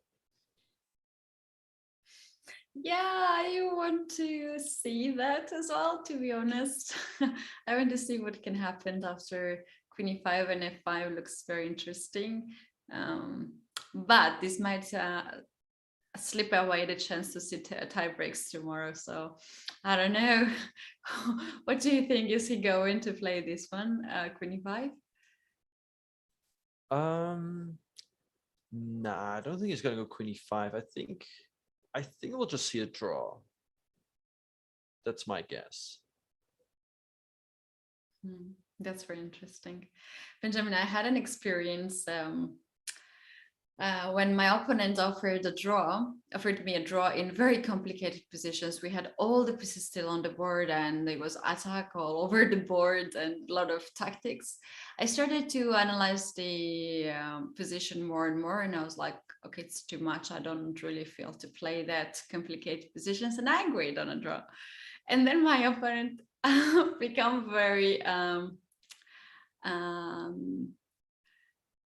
like angry at me, and she said that, hey, why you agreed on a draw? I thought you would decline it, and this would upset me. I would get angry on you and I would beat you. Right, yeah. I was like, hold on, wait, what? Just Right, imagine you made all these things just to get mad. So interesting. Some people needs a reason to get mad. Is it so hard to get mad? I don't know. Ask Yeah, it's your opponent for it. yeah, it's kind of funny. Yeah, I remember watching a blitz game between two GMs, and one of them was repeating the position, and the other guy would repeat as well, and then one of the guys would say like, okay, but come on, like play on, right? Like, but he himself was repeating, so it's like that's often the case. Like if you want to have a fighting game, you often need two players. Yeah. Our producer says that Richard is now checking Discourse. Benjamin, what is the process? How he can not decline, how he can get a draw out of because we have some procedures still here, some official way how to ask for a draw, and could you tell to us what's the ways?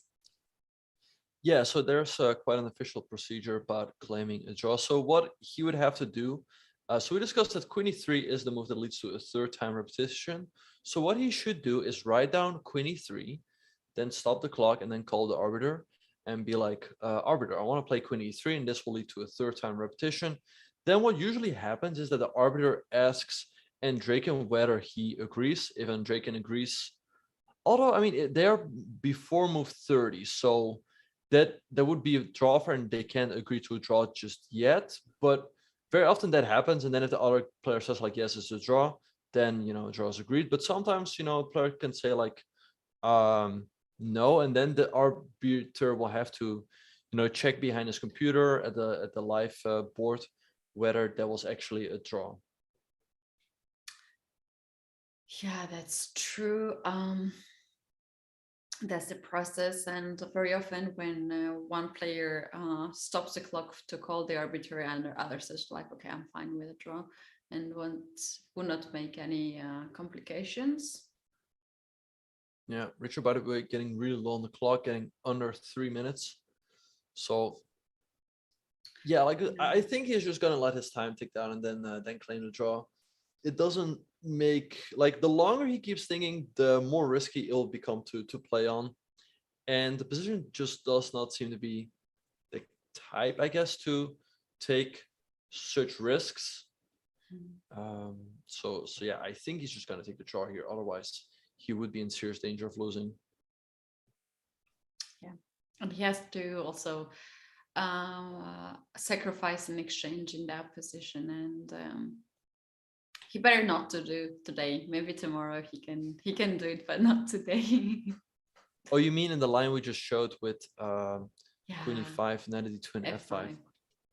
Yeah, it's potentially a whole rook. So let's say f5 is played. So we said check, king h1, knight takes f1, and pawn takes e6. Right? So maybe this is what he's looking at. It looks really promising, but if he's wrong here, then there's no he going goes back. for queen e5. Unbelievable! With the 2 minutes on the clock, he's still fighting in this game.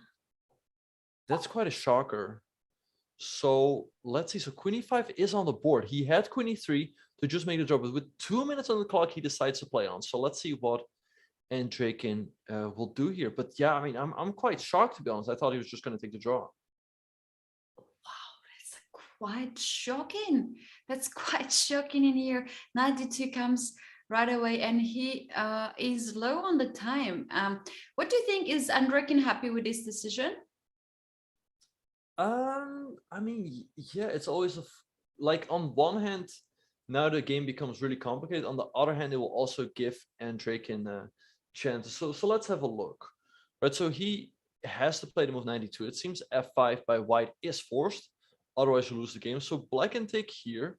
Black can also play queen b6 first. So let's have a look. So let's say queen b6. White has to go here. Let's say we take.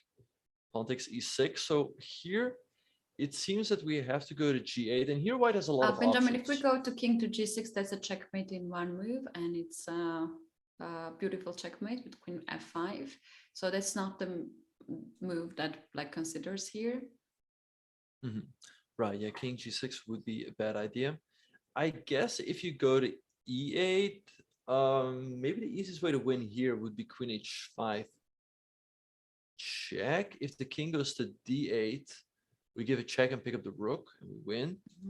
If the king goes to e7, queen f7 comes with a check. right, queen d6.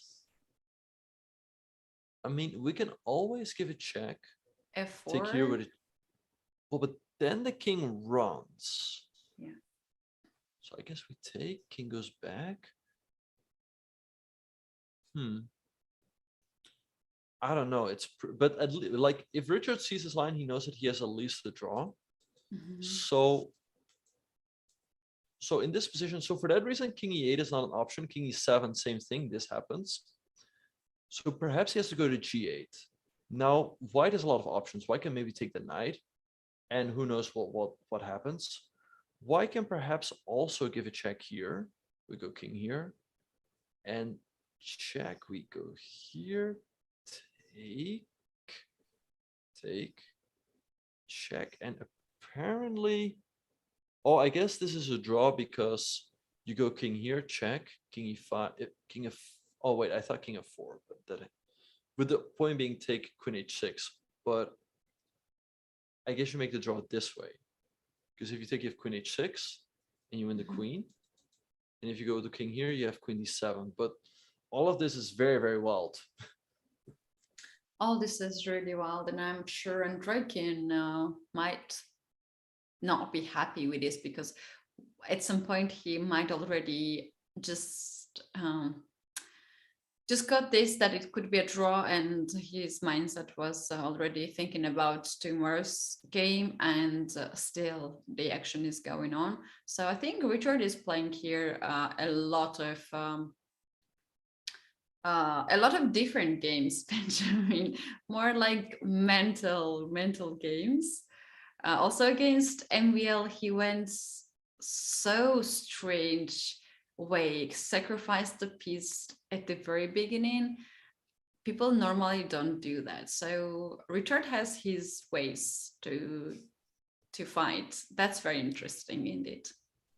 Right, and as we speak, 92 and f5 is on the board. So the f5 blitz out by Richard. He has 2.5 minutes on the clock now, and Andreikin down to 8 minutes. So let's see what he has to do. So we discussed queen b6 at length. He can also, of course, take the rook and f1 right away.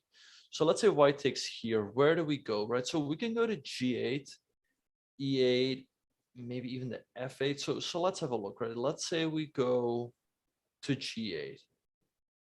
What is happening here? Maybe white can push, or you know what's the difference between this check and not to give a check? When you give a check, king is on h1, and you have always this threat knight g3 with a check, and as king is very close to the knight, there's no checks. So this might be a huge nuance here in this position. right, I guess if e7 now, like if queen b6, then queen takes f1, and white walks out of the checks. Like check, king up, check, king up, and white should be winning. But the king is not on h1, where indeed this move knight takes g3 forced a checkmate. So let's have a look. So king g8 seems to be a mistake. Maybe the king has to go here. So we have to take. The king goes here. So you have e7 and queen f8, I guess, right? Like let's say you give a check. We go here. Let's say maybe you give another check. But what happens if you go? So let's say you give a check, right? I guess we go king. But I kind of wanted to keep this square for my queen, but maybe this is also possible. I don't know. I feel like practically maybe it's more difficult for black in a way, because it feels like white always has some sort of perpetual, but on the other hand, if white gives the wrong check, then he can also lose.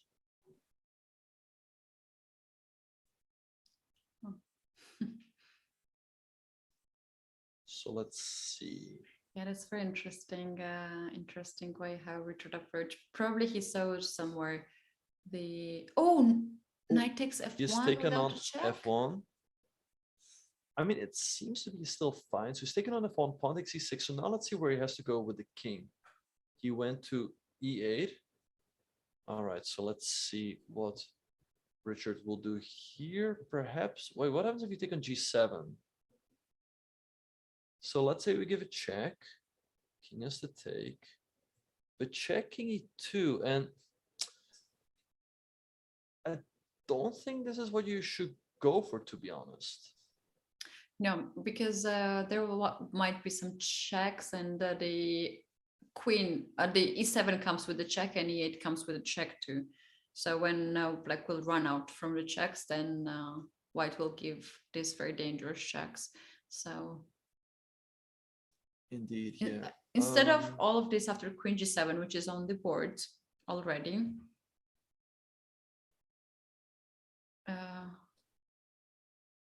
Right, so there are some interesting variations. Like after queen takes g7, what black can do is go queen c7, offer queen trade, and white probably gives a check here, and we go king e7. Here, white takes the knight, and we can give a check on b6.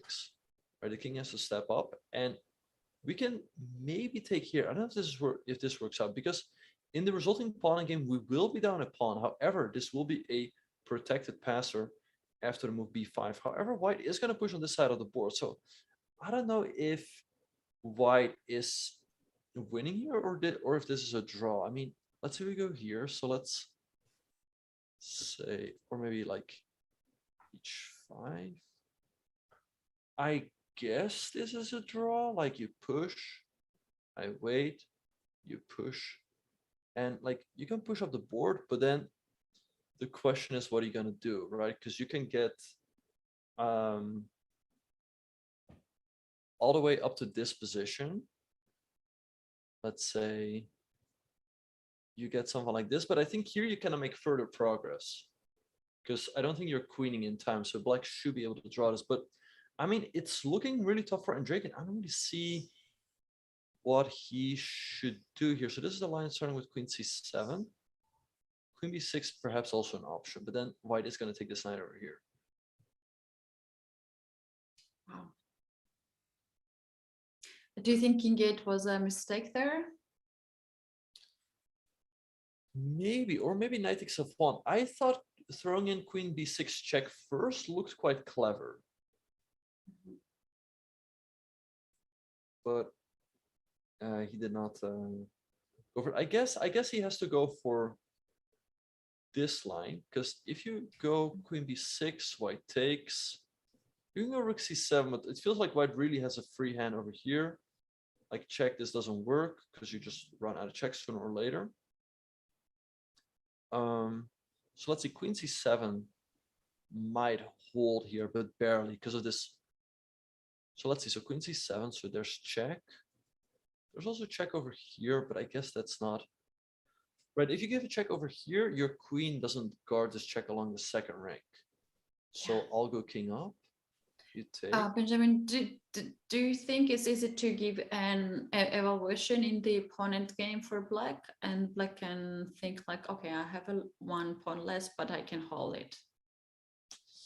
I guess he should be able to evaluate that is a draw. And as we speak, queen b6 has just been played, which does not seem the right move, I don't think.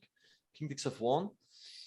I think it's looking great for Richard's chances to win this game. And if he wins this game, it's suddenly all over. Like he would win the second leg of the FIDE Grand Prix. And I think with that, he would more or less qualify to the candidates tournament. Wow. What a decision by Richard. And he's now blitzing out, and seems like Andreikin made several inaccurate moves. what we can see, starting with capturing the rook right away, king e8, now this check as well. And the evil bar says white has here big advantage. Right, so let's try to figure out what Andreikin should do in the current position, or there's some really... Wait, so what he can try to do is maybe give a check, king here and queen c7, offer the queen trade. But apparently white is winning after the mysterious queen h8 check, king up, and bishop f5. You stop this queen from coming in here. But let's say we give a check here. Oh, after queen d2, king d2, there are no checks. Like all of this is covered. That's pretty insane. Do you think Richard has spotted all of this? This king being so close to black's pieces and not checked. This is not happening every day. Indeed. And if black doesn't have any checks, then white is going to start. And all of a sudden, this king is going to be taken for a hunt. So I don't know. I don't see how Andreikin can save this position. I think Richard is just gonna win this one. And yeah, that'll be a huge win for his career. Yeah. And now we can see that Andreikin cashed up on time as well. And Benjamin, this is really a weird situation for Andreikin. There is move 34. He still needs 6 more moves to be made, but in 6 moves, the game might be already losing for him. He needs time right now. He needs to find out the only moves right here, because later will be just 1 or 2 inaccurate moves and it will be over. Indeed, yeah. Let's see what moves he's going to come up with, but it's looking very, very tough for him in the current position. Yeah, I don't see how he can hang on here. And as you mentioned, if he blunders, the game will just be over here. I think you have to try to take this king for a walk, because if you play something like queen c7, right, white can always just give a check, then move the bishop out of the way, and the king sits perfectly safe on h3. So I think you have to try this line that we showed with someone like check and queen c7, because the king on e2 is always a bit unsafe. The question is, of course, always like, how do you evaluate this endgame, right? Because white has potentially some passes, and rook c1 check has just been played. King e2 blitzed out by Richard, so let's see what Andreikin is going to do here. Rook e1? But does this is not work? an error. This is not an error. Oh, what? He hopes for a check now, queen e3? But there's no way, right? I guess you go king King here. can run away. But so let's see, king d1. Jack. King here. White should be able to walk out of this. So let's say we check. King. Oh, you just go to the corner. Like you just go here. Queen c4. Wait, how exactly is this winning? I can't. So queen e3, king c1, queen e3, 2. You have to play queen, king a2, queen c2, and queen b2. And after queen c4, king a1, there's no check on f1, so you have to get this position. And for instance, now king to a1, how you would give a check? If king King a1 a1, now, queen d1, king a2, queen c2, queen b2, and yeah, that's the way. oh, do we run? King e1 has just been played. So let's see. We said check, king over, check. It feels like he should be able to walk out of the checks one way or another. So king c1 has also just been played. So now you have to go here, because I mean, if you do this, king d2, white should be able to walk out of it. Like you just walk this way, and there's just no perpetual. So you have to try to go. But the thing is that here in this position, a king goes on, let's say b2. Check. King a1. Check. King a2 only move. Check. And king b2, right? King And this was the B2. maneuver. King And A1 here- now, yeah. Yeah, and you just lose, I And think. when Yeah, you there's- give a check on the background, King A2. Oh, Queen D1 is a check. Well, but then king a2, and you have queen b2. Queen C2. Oh yeah, yeah, that's what we want to get. Queen Yeah, C2, right. Queen B2, and Queen C4, King A1. Yeah, if the king is on a1, you need to give check on c1 because you need to give a check here, but it feels like white just has a very simple way of walking out of it. So I think This that's is gonna move be it. 38, and you know what's really, really crucial for Andreikin here? Black can make 2 more checks. White can make 2 more moves here, get the time increment, and find a way how to hide the king. That's the most crucial here for Andreikin. Yeah. Yeah, but yeah, he should just be able to walk out of it. I mean, yeah, king to b2, and it seems like white is just winning. Yeah, you give a check. King a1, we said, right? You have to give a check here. King a2, c4, and king b2, right? And king a1. Yeah, quite insane. Yeah, that white is winning here and that it's not a perpetual. It feels so unlucky for Andreikin that there's just this move, queen to b2, and all of a sudden it's just all over. Yeah, move 39 now. In one move, we're gonna have the time increment, and Richard will have a winning position, and he will obviously find this way to hide the king, and it's not so hard also to find it out. Yeah, so I think that's gonna be it. To be honest, I don't see what he can do wrong here. But yeah, let's see. Yeah, he really deserves a lot of praise going for the sacrifice with his queen e5 move.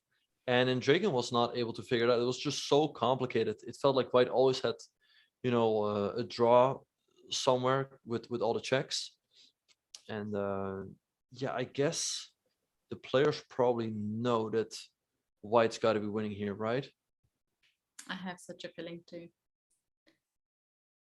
Richard is taking his time before even increment, so he knows he's safe. He knows he's safe, and let's be honest, he has nothing to risk here, and he totally has risk-free position. And his choice to continue the game was just correct.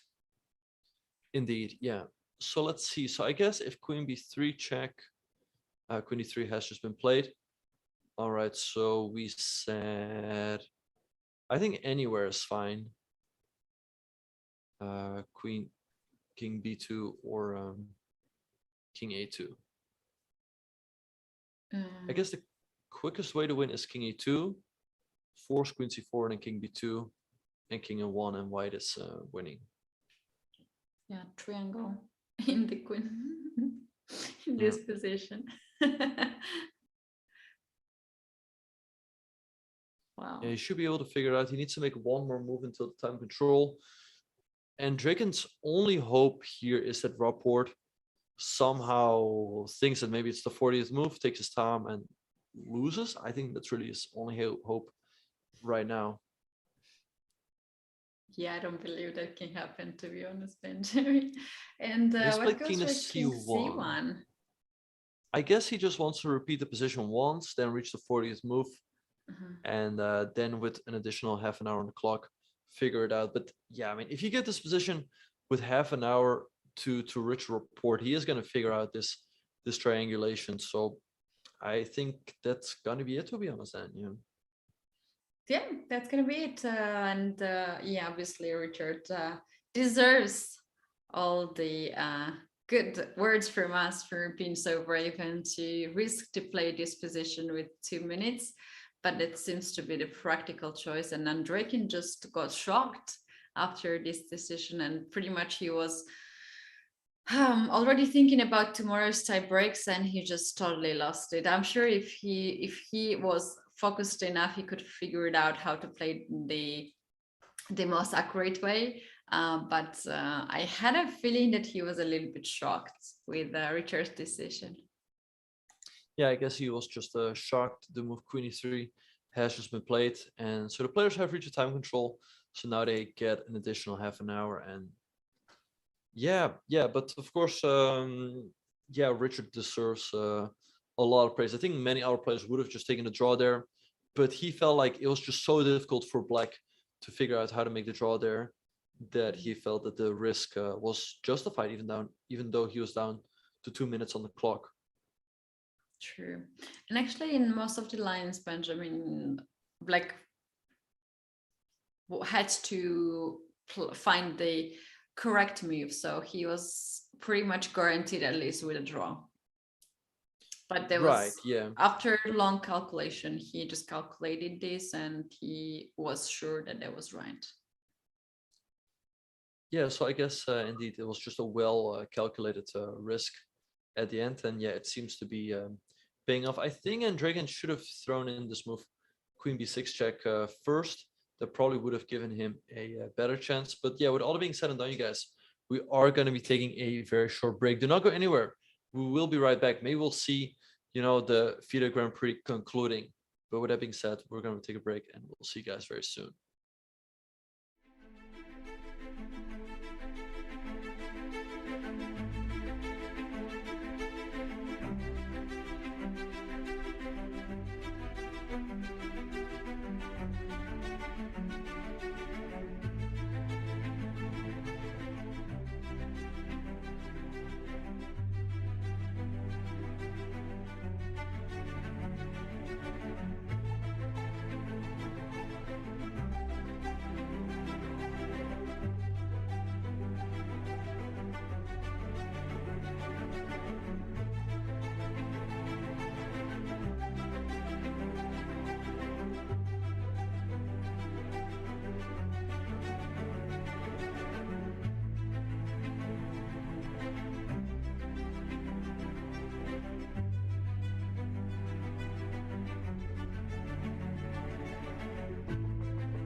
Welcome back, everyone. This is FIDE Grand Prix 2022 Belgrade second leg, and we are having the finals here between Richard Rapport and Dmitry Andreikin. I'm Katie, this is Benjamin, and now we are going to see the actual position, which is now on the board, and try to figure it out who is going to win the Grand Prix second leg, or are we actually have any chance to see tie breaks in this match? So Benjamin, what moves do we have here since they got the increment on the time? Right, so we left off after Richard played the move King C1. With this move, he made it clear that he just wanted to reach the position once to reach the time control. So now he could use that time to figure out the win. And I think he has figured it out. After the move Queen E3, he played King to B2. Black still has a couple checks, but you should always be able to walk out of it. Like, let's say you go Queen D2 check. You can go to A1. This is a move that wins, but also let's say to B3. Let's say Black gives a check on D3. We go actually here already Queen C4, Queen C3 comes in with a block, and White wins the game, because with the Queen already also defending, White should be able to parry all of the checks. So Black can try something like Queen to D1. And here you do not go to C3 because that actually hangs your queen. And Black all of a sudden wins the game. But now you can go into the corner. And once again, after this check, your queen comes back. And Black is running out of checks real fast. And then White is just going to be up a bishop and a couple pawns. So I feel like Richard has figured it out. And there's just no way Andreikin can save the game here.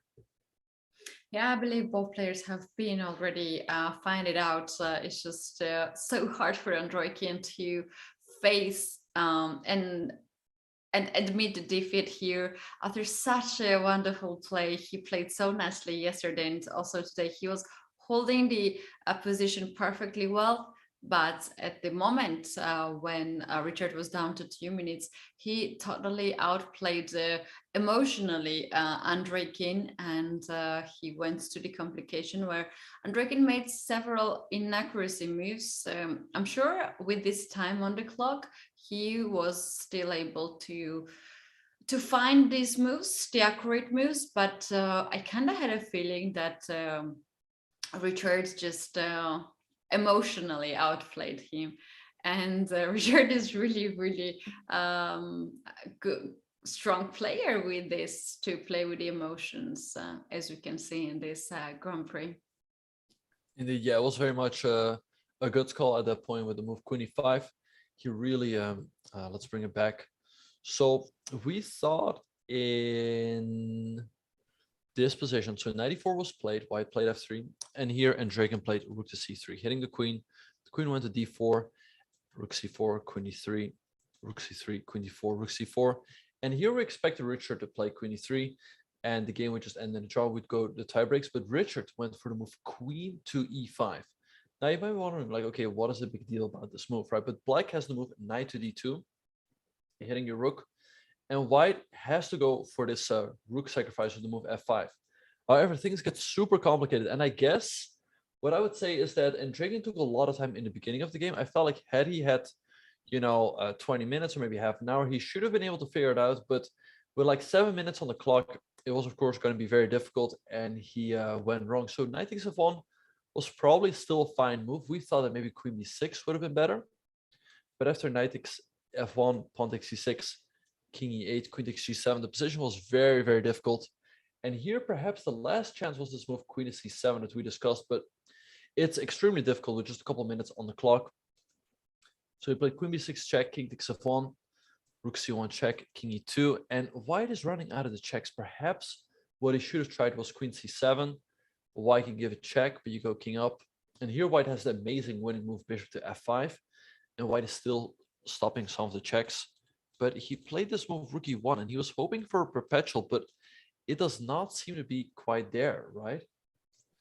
Oh, and unfortunately, what's even worse for Andreikin at this point, it was already move 38, 37, 38, so they were very close to reach the time increment, which was not the best for Andreikin, obviously, as Richard now have good 30 minutes to find the way how to hide the king, and there's a clear way to do that, and Richard is on the way to get this king in the corner and then try to cover the queen. Now what's very important, this bishop from h3 controls f1 square, and that's the key square here, and the key point here, that this bishop also takes a part in all these actions, as only queen can't really avoid all those checks, but as the bishop is extra here on h3 and has really useful role, this wins a game here. So on the small board you guys can see the live position, and as you can see, the king is very, very close to get in the center, where it will be covered by the queen. Indeed, I guess that maybe Andreikin missed from afar that he has these checks along the third rank, but white has this weird way of walking out of it with the king to b2, and at some point some sort of triangulation and the queen blocking, and black just doesn't have anything. Maybe that's what he missed from afar. Of course, it's a bit tricky because this queen is here, and if white gets a chance, he will block, of course. But yeah, it seems to be over. I don't see a way he can keep the game going here. If he goes queen e2, we go to a1, and once again, if queen d1, we go king e2, and we just bring the queen back, and white is up so much material that the game is just over. So I don't really see what Andreikin could do in this position. So it feels like Rapport is just gonna win this game, and with that, the second leg of the Grand Prix. Yeah, in this case, if Rapport wins the Grand Prix, he will get 13 points, which together with the first leg points will be 20, and he will be a very good candidate of the Candidates Tournament 2022. Indeed, yeah, he made it to the semis in the first leg, so he picks up 7 points there. He looks to be winning here. Queen d2 has just been played, king a1 by Richard. But so king a1 is a fine move. King b3 would have also won, but his idea is that if black is a check, we go to a2. Now if black is a check along the second rank, we always block with the queen. So black has to give a check here. Then we go to b2. Now note that this check is impossible, so you have to give a check here. And then white goes here. You can give another check, but now we go king up. And now you don't have this move queen c4. So whether you're going to check on c2, d2, or e2, we are going to block with the queen. And that is going to be the end of the game. Yes, and Richard made the move king a1 really fast after the check, so he knows it. He's just kindly waiting for Andreikin for admitting the defeat here. That's the hardest part for Andreikin, and I cannot imagine myself in his shoes right now. It is the worst feeling. We all have been there, and we can imagine how bad Andreikin feels. But he truly deserves to be runner-up of the Grand Prix second leg, and he truly showed the best spirit of the fighter. But yeah, it was not a lucky day for him. Yeah, no. So yeah, he has played the move queen c1 check, king e2, queen c4, king b2, queen e2 check, king e1. Richard is blitzing out everything here. He's feeling very confident about his calculation. So yeah, as we said, Richard made it to the semis in the first leg, picked up 7 points there. Now he's going to pick up 13 here as he's winning this game. So that will end his campaign on 20 points, which should be enough. I think the only way he does not make it is if, let's say, Hikaru reaches the semis, and then someone like Anish has to win the third leg. No. And then we have to bring out all the calculators again, and like who knows what's happening. Oh, yeah. That's the I think only way. Another way is if Dominguez also wins, as he also has 7 points. If Dominguez wins the Grand Prix third leg and Hikaru gets second, in that case, all of them gonna have 20 points. Well, Hikaru will have 23 in that case if he comes in second. But let's say Hikaru makes it to the semis. Hikaru will also have 20. It's gonna be quite quite interesting then who makes it, because they would all have won a leg. So that rules that out. So then they'll look at second places. But if someone will finish second, they'll have more points. So then they will start looking at the amount of points scored in the tournament. So I don't know. That could be then to Richard's disadvantage. Although he did score a lot of points here because he did win the semis and the final outright. Yeah, a lot of calculation can be also Aronian, who can have 20 points or 23 points.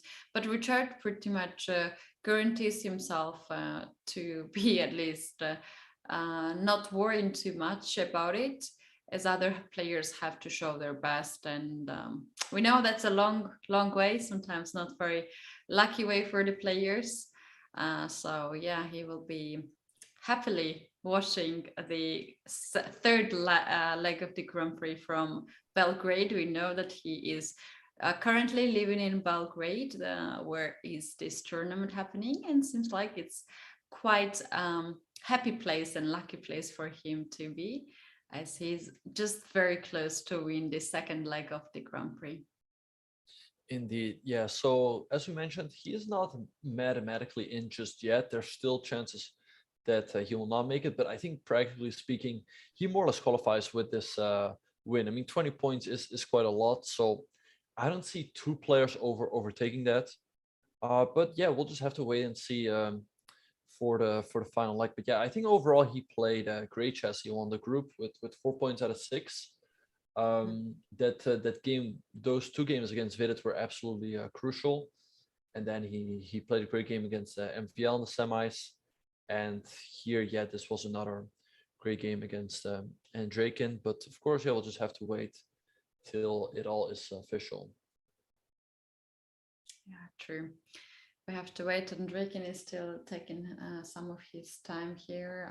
There are not much of the choices here. He cannot keep it going, even if he even captures h2 pawn and attacks the bishop, or if he captures f pawn and tries to keep it going. There will be either a checkmate in a few moves, just like 2 moves, or white will promote the pawn to the queen, or there will be some sort of trades of the queen, which, like, there is a 3 ways at least that white can win. So that I don't even believe a miracle here in this position, Benjamin, to be honest. Indeed, yeah, it's yeah, no, I don't believe miracles either here. Yeah, Richard is just gonna win the game, so which is of course great news for Richard and all of his fans. Yeah, I guess maybe Andreikin, he realizes he's lost. Maybe he just needs to, you know, fully. Excuse me? Wait, did that happen? Maybe that was sort of a last joke. What just happened? Wait, was it? That's it. That's it. And we can announce now that Richard Rapport from Hungary wins the second leg of the Grand Prix. And now we have the winner. Do we have any winner? Yeah, okay, right. We have so a winner. So the match was 1.5 to half. Richard Rapport tricked Andreikin in the second game of the finals. And here we have the winner on the screen, Grandmaster Richard Rapport. Very creative player, a crazy player, I can say. What he have done today, that's pretty amazing. And congratulations to Richard and his fans and the Hungarian chess fans and the players. That was beautifully played by Richard indeed. Indeed, yeah, he played great chess. And yeah, fully deserved to win this one. He really made that very gutsy call just before the time control to play on, take those risks. And yeah, he picks up a huge win here in the second leg of the Grand Prix. I think fully deserved to win. He really played great throughout. So yeah, he I think he fully deserved to win this one. Yeah, he is indeed a very creative chess player and also very tricky person. So all the players at the next events that he's gonna play should be very, very careful with him. And Benjamin, as this game has been ended already, and it is very impressive game. It is our time to do the analyze here and to sum up everything. So at the finals of the Grand Prix second leg, 2 players qualified to the finals out of 16 participants. Richard Rapport and Dmitry Andreikin, they made the draw in the first game. It was rather boring game as they went in the end game very quickly, but today we had a lot of fun to see this opening and also the middle game. So it is now time for our rapid recap of a day and of a final where Richard Rapport is with white pieces and Dmitry Andreikin is with black pieces.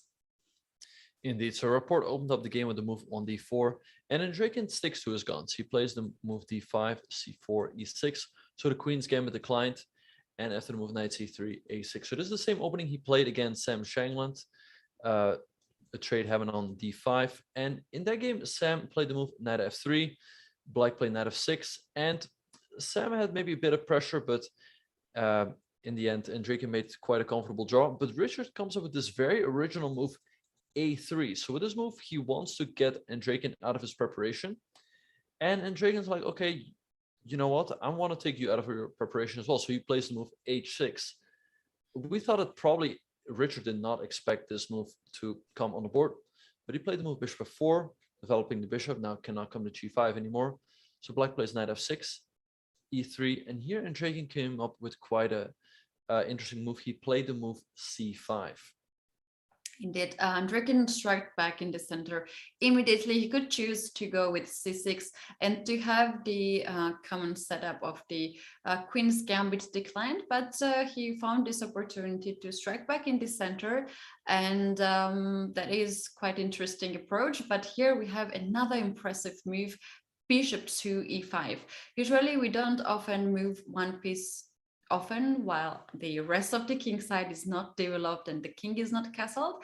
But now white has a serious threat. White wants to take the knight on f6 and queen takes, then the pawn on d5 will be hanging. So white wants to win this pawn, and there are not too many ways to avoid this, but Andreikin went for bishop e6, and that's obviously is the way how to guard the 5 pawn. And here we were analyzing some lines how white could proceed the game, and there was 2 main ways. The first one to bring the knight on e2 and then f4 to still keep the look at the 5 pawn, or then to play g3 and bishop g2 to flank the bishop on this diagonal. So Richard here chose the way to develop the knight first, and after knight c6, this knight went to the f4 square. And now Andreikin made very important decision, Benjamin, as he traded the pawn in the center. Right, so he took on d4. Richard took back with the bishop. And now since bishop takes f6 is always a threat, Andreikin decided to trade off the bishop for the knight, and Richard recaptured. So the pawn on d5 is isolated, so that is always a weakness. However, black does have some activity. So he played bishop to d6 and here g3 by Richard. So Andreikin followed up with rook to c8, bringing this rook into the game. And here we expected Richard to take on e6 and go bishop h3, and white has a little bit of pressure because the pawn on e6 is always a little bit weak. But instead of that, Richard played the move rook to d1.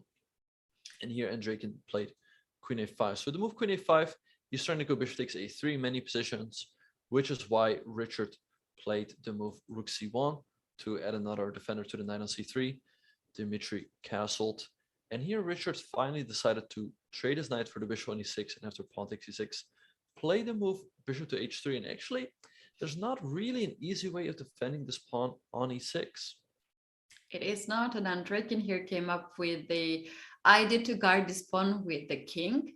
The queens and rooks, bishops, knights, all these pieces are still on the board, and we know that it can get really tricky when king is too early into the center. However, here Andreikin had an idea to play rook c4 to attack the queen, and then to bring another rook on c8. Well, at this point, rook c8 would be a blunder, as white prepared this little trick here by blown up the center with e4 pawn, and this is just the drawback of the king f7 move, as the king is now placed here. e4 move is very strong, and yeah, black can take this pawn by the pawn, as bishop on d6 is not guarded. This will drop a piece. If you take with a knight, then knight captures this knight, threatens knight d6 jack. You cannot take this knight back with the rook, as the c8 rook is hanging in the end. So there was a lot of complications here, and obviously Dmitry would not like to go in there, so he played bishop to e5 to stop e4 pawn coming forward, because if white plays now e4, black will have a chance to trade the knight on c3 and then to take the pawn on e4, and this could be a quite safe position for black. So after this move, bishop e5, here Rapport decided to keep the knight on the board, and he played knight to e2, and he had very tricky ideas, and he was looking for a perfect square for the knight, and in some of the lines this knight might come to d4, or knight can come also to f4, with the idea to hit on e6 pawn. Yeah, let's see now what happened. Indeed, so Andreikin brought his rook into the game, rook fc8. The trade happened on c4, and Richard didn't want to sacrifice his pawn on b2, so he played the move b4, hitting the queen on a5. Andreikin played queen a4, and here the game was proceeding, you know, quite quietly. And Richard played knight f4, a good move. He's forcing black to give the bishop on a4 because this pawn is under attack. Queen g6 is also a threat. So black traded, pawn takes f4, and Andreikin dropped the queen back to c6. So here Richard played queen e3, hitting the pawn on e6. And we thought, okay, Andreikin could probably play the move rook e4. And we felt like the game was probably headed for a draw, maybe something like this. Just repeat the position of rook c4 and rook e4. But instead of that, Andreikin played the move knight e4, which also seemed to be completely fine. Richard played f3. And here you don't really want to move the knight, because if you move the knight, then white goes rook e1. And all of a sudden, you can't really protect the pawn on e6. So Andreikin played rook to c3, hitting the queen. The queen moved to d4. Rook to c4, hitting the queen once again. The queen moved to e3. Rook c3, queen e4. So we thought we were just headed for a draw. But after Andreikin played rook to c4, here Richard went for a long thing. So we thought, okay, is he just going to claim the draw here with queen e3? But nothing seemed to be further from the truth. No, we thought that he spent all this time just to enjoy himself, to look all these lines there, and then when he dropped his time down to 2 minutes, we were sure that he was writing down the move and calling for the arbiter to fix the draw. And out of nowhere, we got a move here, but this move was very interesting move, which is queen to e5, and now all the mess gonna start on the board, so get ready for this. Indeed, so after queen e5, black played the move knight at d2, and here's where all the chaos starts. So the rook on f1 is under attack, and if you play rook to f2, black gives a check on c1. If you go king g2, then black goes knight to c4, your queen is under attack. You also have to make sure that you keep guarding this e3 square, and if you go queen d4, black has rook d1. If you take that rook, then knight e3, you're going to lose the queen. So you cannot save your rook here. So Richard realized that and played the move f5. So he's going all out. He's sacrificing this rook on f1, but he's going all out after the black king. Now here we thought that maybe a move like queen b6 would have been slightly more accurate, throwing this check in first, because if white goes rook f2 now we have this check, the rook is pinned, and we win the queen. But Andreikin decided to take the rook on f1 right away. So Richard played pawn takes e6 with a check, and here's where the position became extremely complicated. It was so complicated for Andreikin. First of all, it was quite hard for him to come back into the game, as very likely he already was ready that the game can end with a draw, and very likely he was also considering how to start a date to the tie breaks tomorrow. So it is quite hard to just change your mindset, especially when you have few minutes on the clock. And what we just mentioned earlier, this queen b6 check included was very important here, as in most of the lines, black has the threats of knight g3 check. So that was so important check here. King could go to some safe spot. And now what is really important, if white is careless, black can threaten checkmate by himself. By knight g3 check, rook c1, and then rook queen to g1 checkmate. So there was very important check, but seems like Andreikin completely got confused in this position, had not enough time to figure out this kind of ideas and nuances, and he went to knight f1, a little bit inaccuracy move. And now after e6 pawn was dropped, he went to king e8 rather fast, and very likely this move was not also that accurate, as black could play some other moves to king g8, king e7. All these moves just requires more calculations, and he had not time for it. And this was really good for Richard, who also was struggling on the clock. But Richard has more easy game now, as he captures the pawn on g7. He threatens several more checks, and even in some lines there is move like e7 check and e8 to promote to the queen. So there was a really good decision by Richard to keep this game still going on. Indeed, so queen takes g7 was played. Here we thought black might still be able to hold the draw with the move queen c7, offering the queen trade. And if white goes queen g6, we go to e7. White can take this rook on f1, but black now goes queen b6 check. And if the king steps up, note that this check is stopped by the queen, but black probably can go queen takes e6, because it feels like this pawn game should probably be a draw, because white is up a pawn here, but black gets a protected passer. So white can push the pawns forward, but eventually the king will have to make sure that the c-pawn will always be stopped. But instead of that, Andreikin played queen b6 check, and this was probably the losing mistake. So Richard now captured on f1, rook c1 check, king e2. Here we thought that the last chance for Andreikin was probably the move queen c7, and the way to win here for white is super difficult to find. White can play queen h8 check, and after king e7, bishop f5, because his bishop on f5 is covering the checks along this diagonal, and it looks like black's just running out of checks, because you have to move queen c4, but white just goes king to d2, and look at this, the queen and the bishop are covering all the key squares.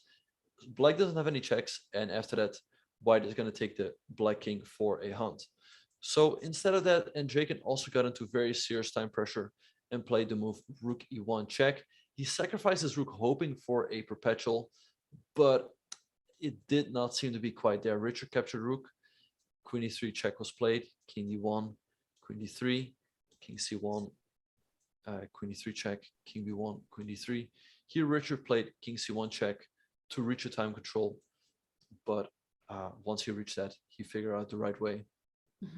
And what's really crucial for Andreikin at this point, when he sacrificed the rook, they were moved on 37, 38. So they just needed to make 3-4 more moves until the time increment, where both players gonna get 30 minutes on the clock. And obviously that was the best for Richard Rapport, as he has now extra bishop and a lot of pawns and winning position, and he clearly needs some time to figure out the way how to win. And Richard found the way how to win, and all he needs now is to bring the king in the edge of the board, that's a1, and then to cover these checks by the queen, queen b2. And yeah, after long thing, not so long probably for Richard, he found this way, and he started to blitz out the moves. And yeah, obviously he found the way how to save the king out of the checks. Indeed, so went king to b2, queen e2, king a1, black goes queen c1 check, king e2, and queen c4. So here the queen cannot block just yet, but after king b2, queen e2, king a1, if you give a check on d1 or e1, so to speak, white goes king e2, and if you go queen c2, queen e2, or queen e2, white brings the queen back. There's no more checks. White is up a bishop and a couple pawns, so white is just completely winning. So at the end of it all, Andreikin played queen f1. A last little joke, Richard captured the queen. And with that, Richard won the second leg of the FIDE Grand Prix. And this was your rapid recap of the day. Yes, and here you have the updated a leader board here, and we can see after 2 Grand Prix, Richard Rapport is now new leader as he has 20 points, and he is the winner of the second leg. The rest of the players have to play third leg, including from Hikaru Nakamura, Dmitry Andreikin, Levon Aroni, and Anish Giri, Lenier Dominguez, they as well as Maxim Vachelegrov. All of them have very good chances for the third leg, which is going to happen in a few days in Berlin. And once again, congratulations to Grandmaster Richard Rapport for an amazing performance and amazing games and crazy decisions he made at this event. It's totally worked out. Indeed, yeah, he fully deserves to win this leg. He really played great chess, and also, I mean, he took I mean, you can call it risks, but I think he just deserves a lot of praise for that decision in the final game. I think a lot of players were just taking a draw, but he kept fighting, and those who fight will be rewarded, and that was definitely the case here. So yeah, Richard, he is, as you said, leading the Grand Prix for now. He can just sit back and relax, wait how the others are doing, and I think, yeah, his chances of qualifying look great. It will all depend on how everything is going to play out in the group of Hikaru and Levon. But yeah, this wraps up the second leg of the FIDE Grand Prix. It's been a long, almost 2 weeks, I guess. Yeah, it was. It was a long 2 weeks, a lot of games. We learned a lot. I hope we learned a lot together with our viewers on YouTube and the Twitch.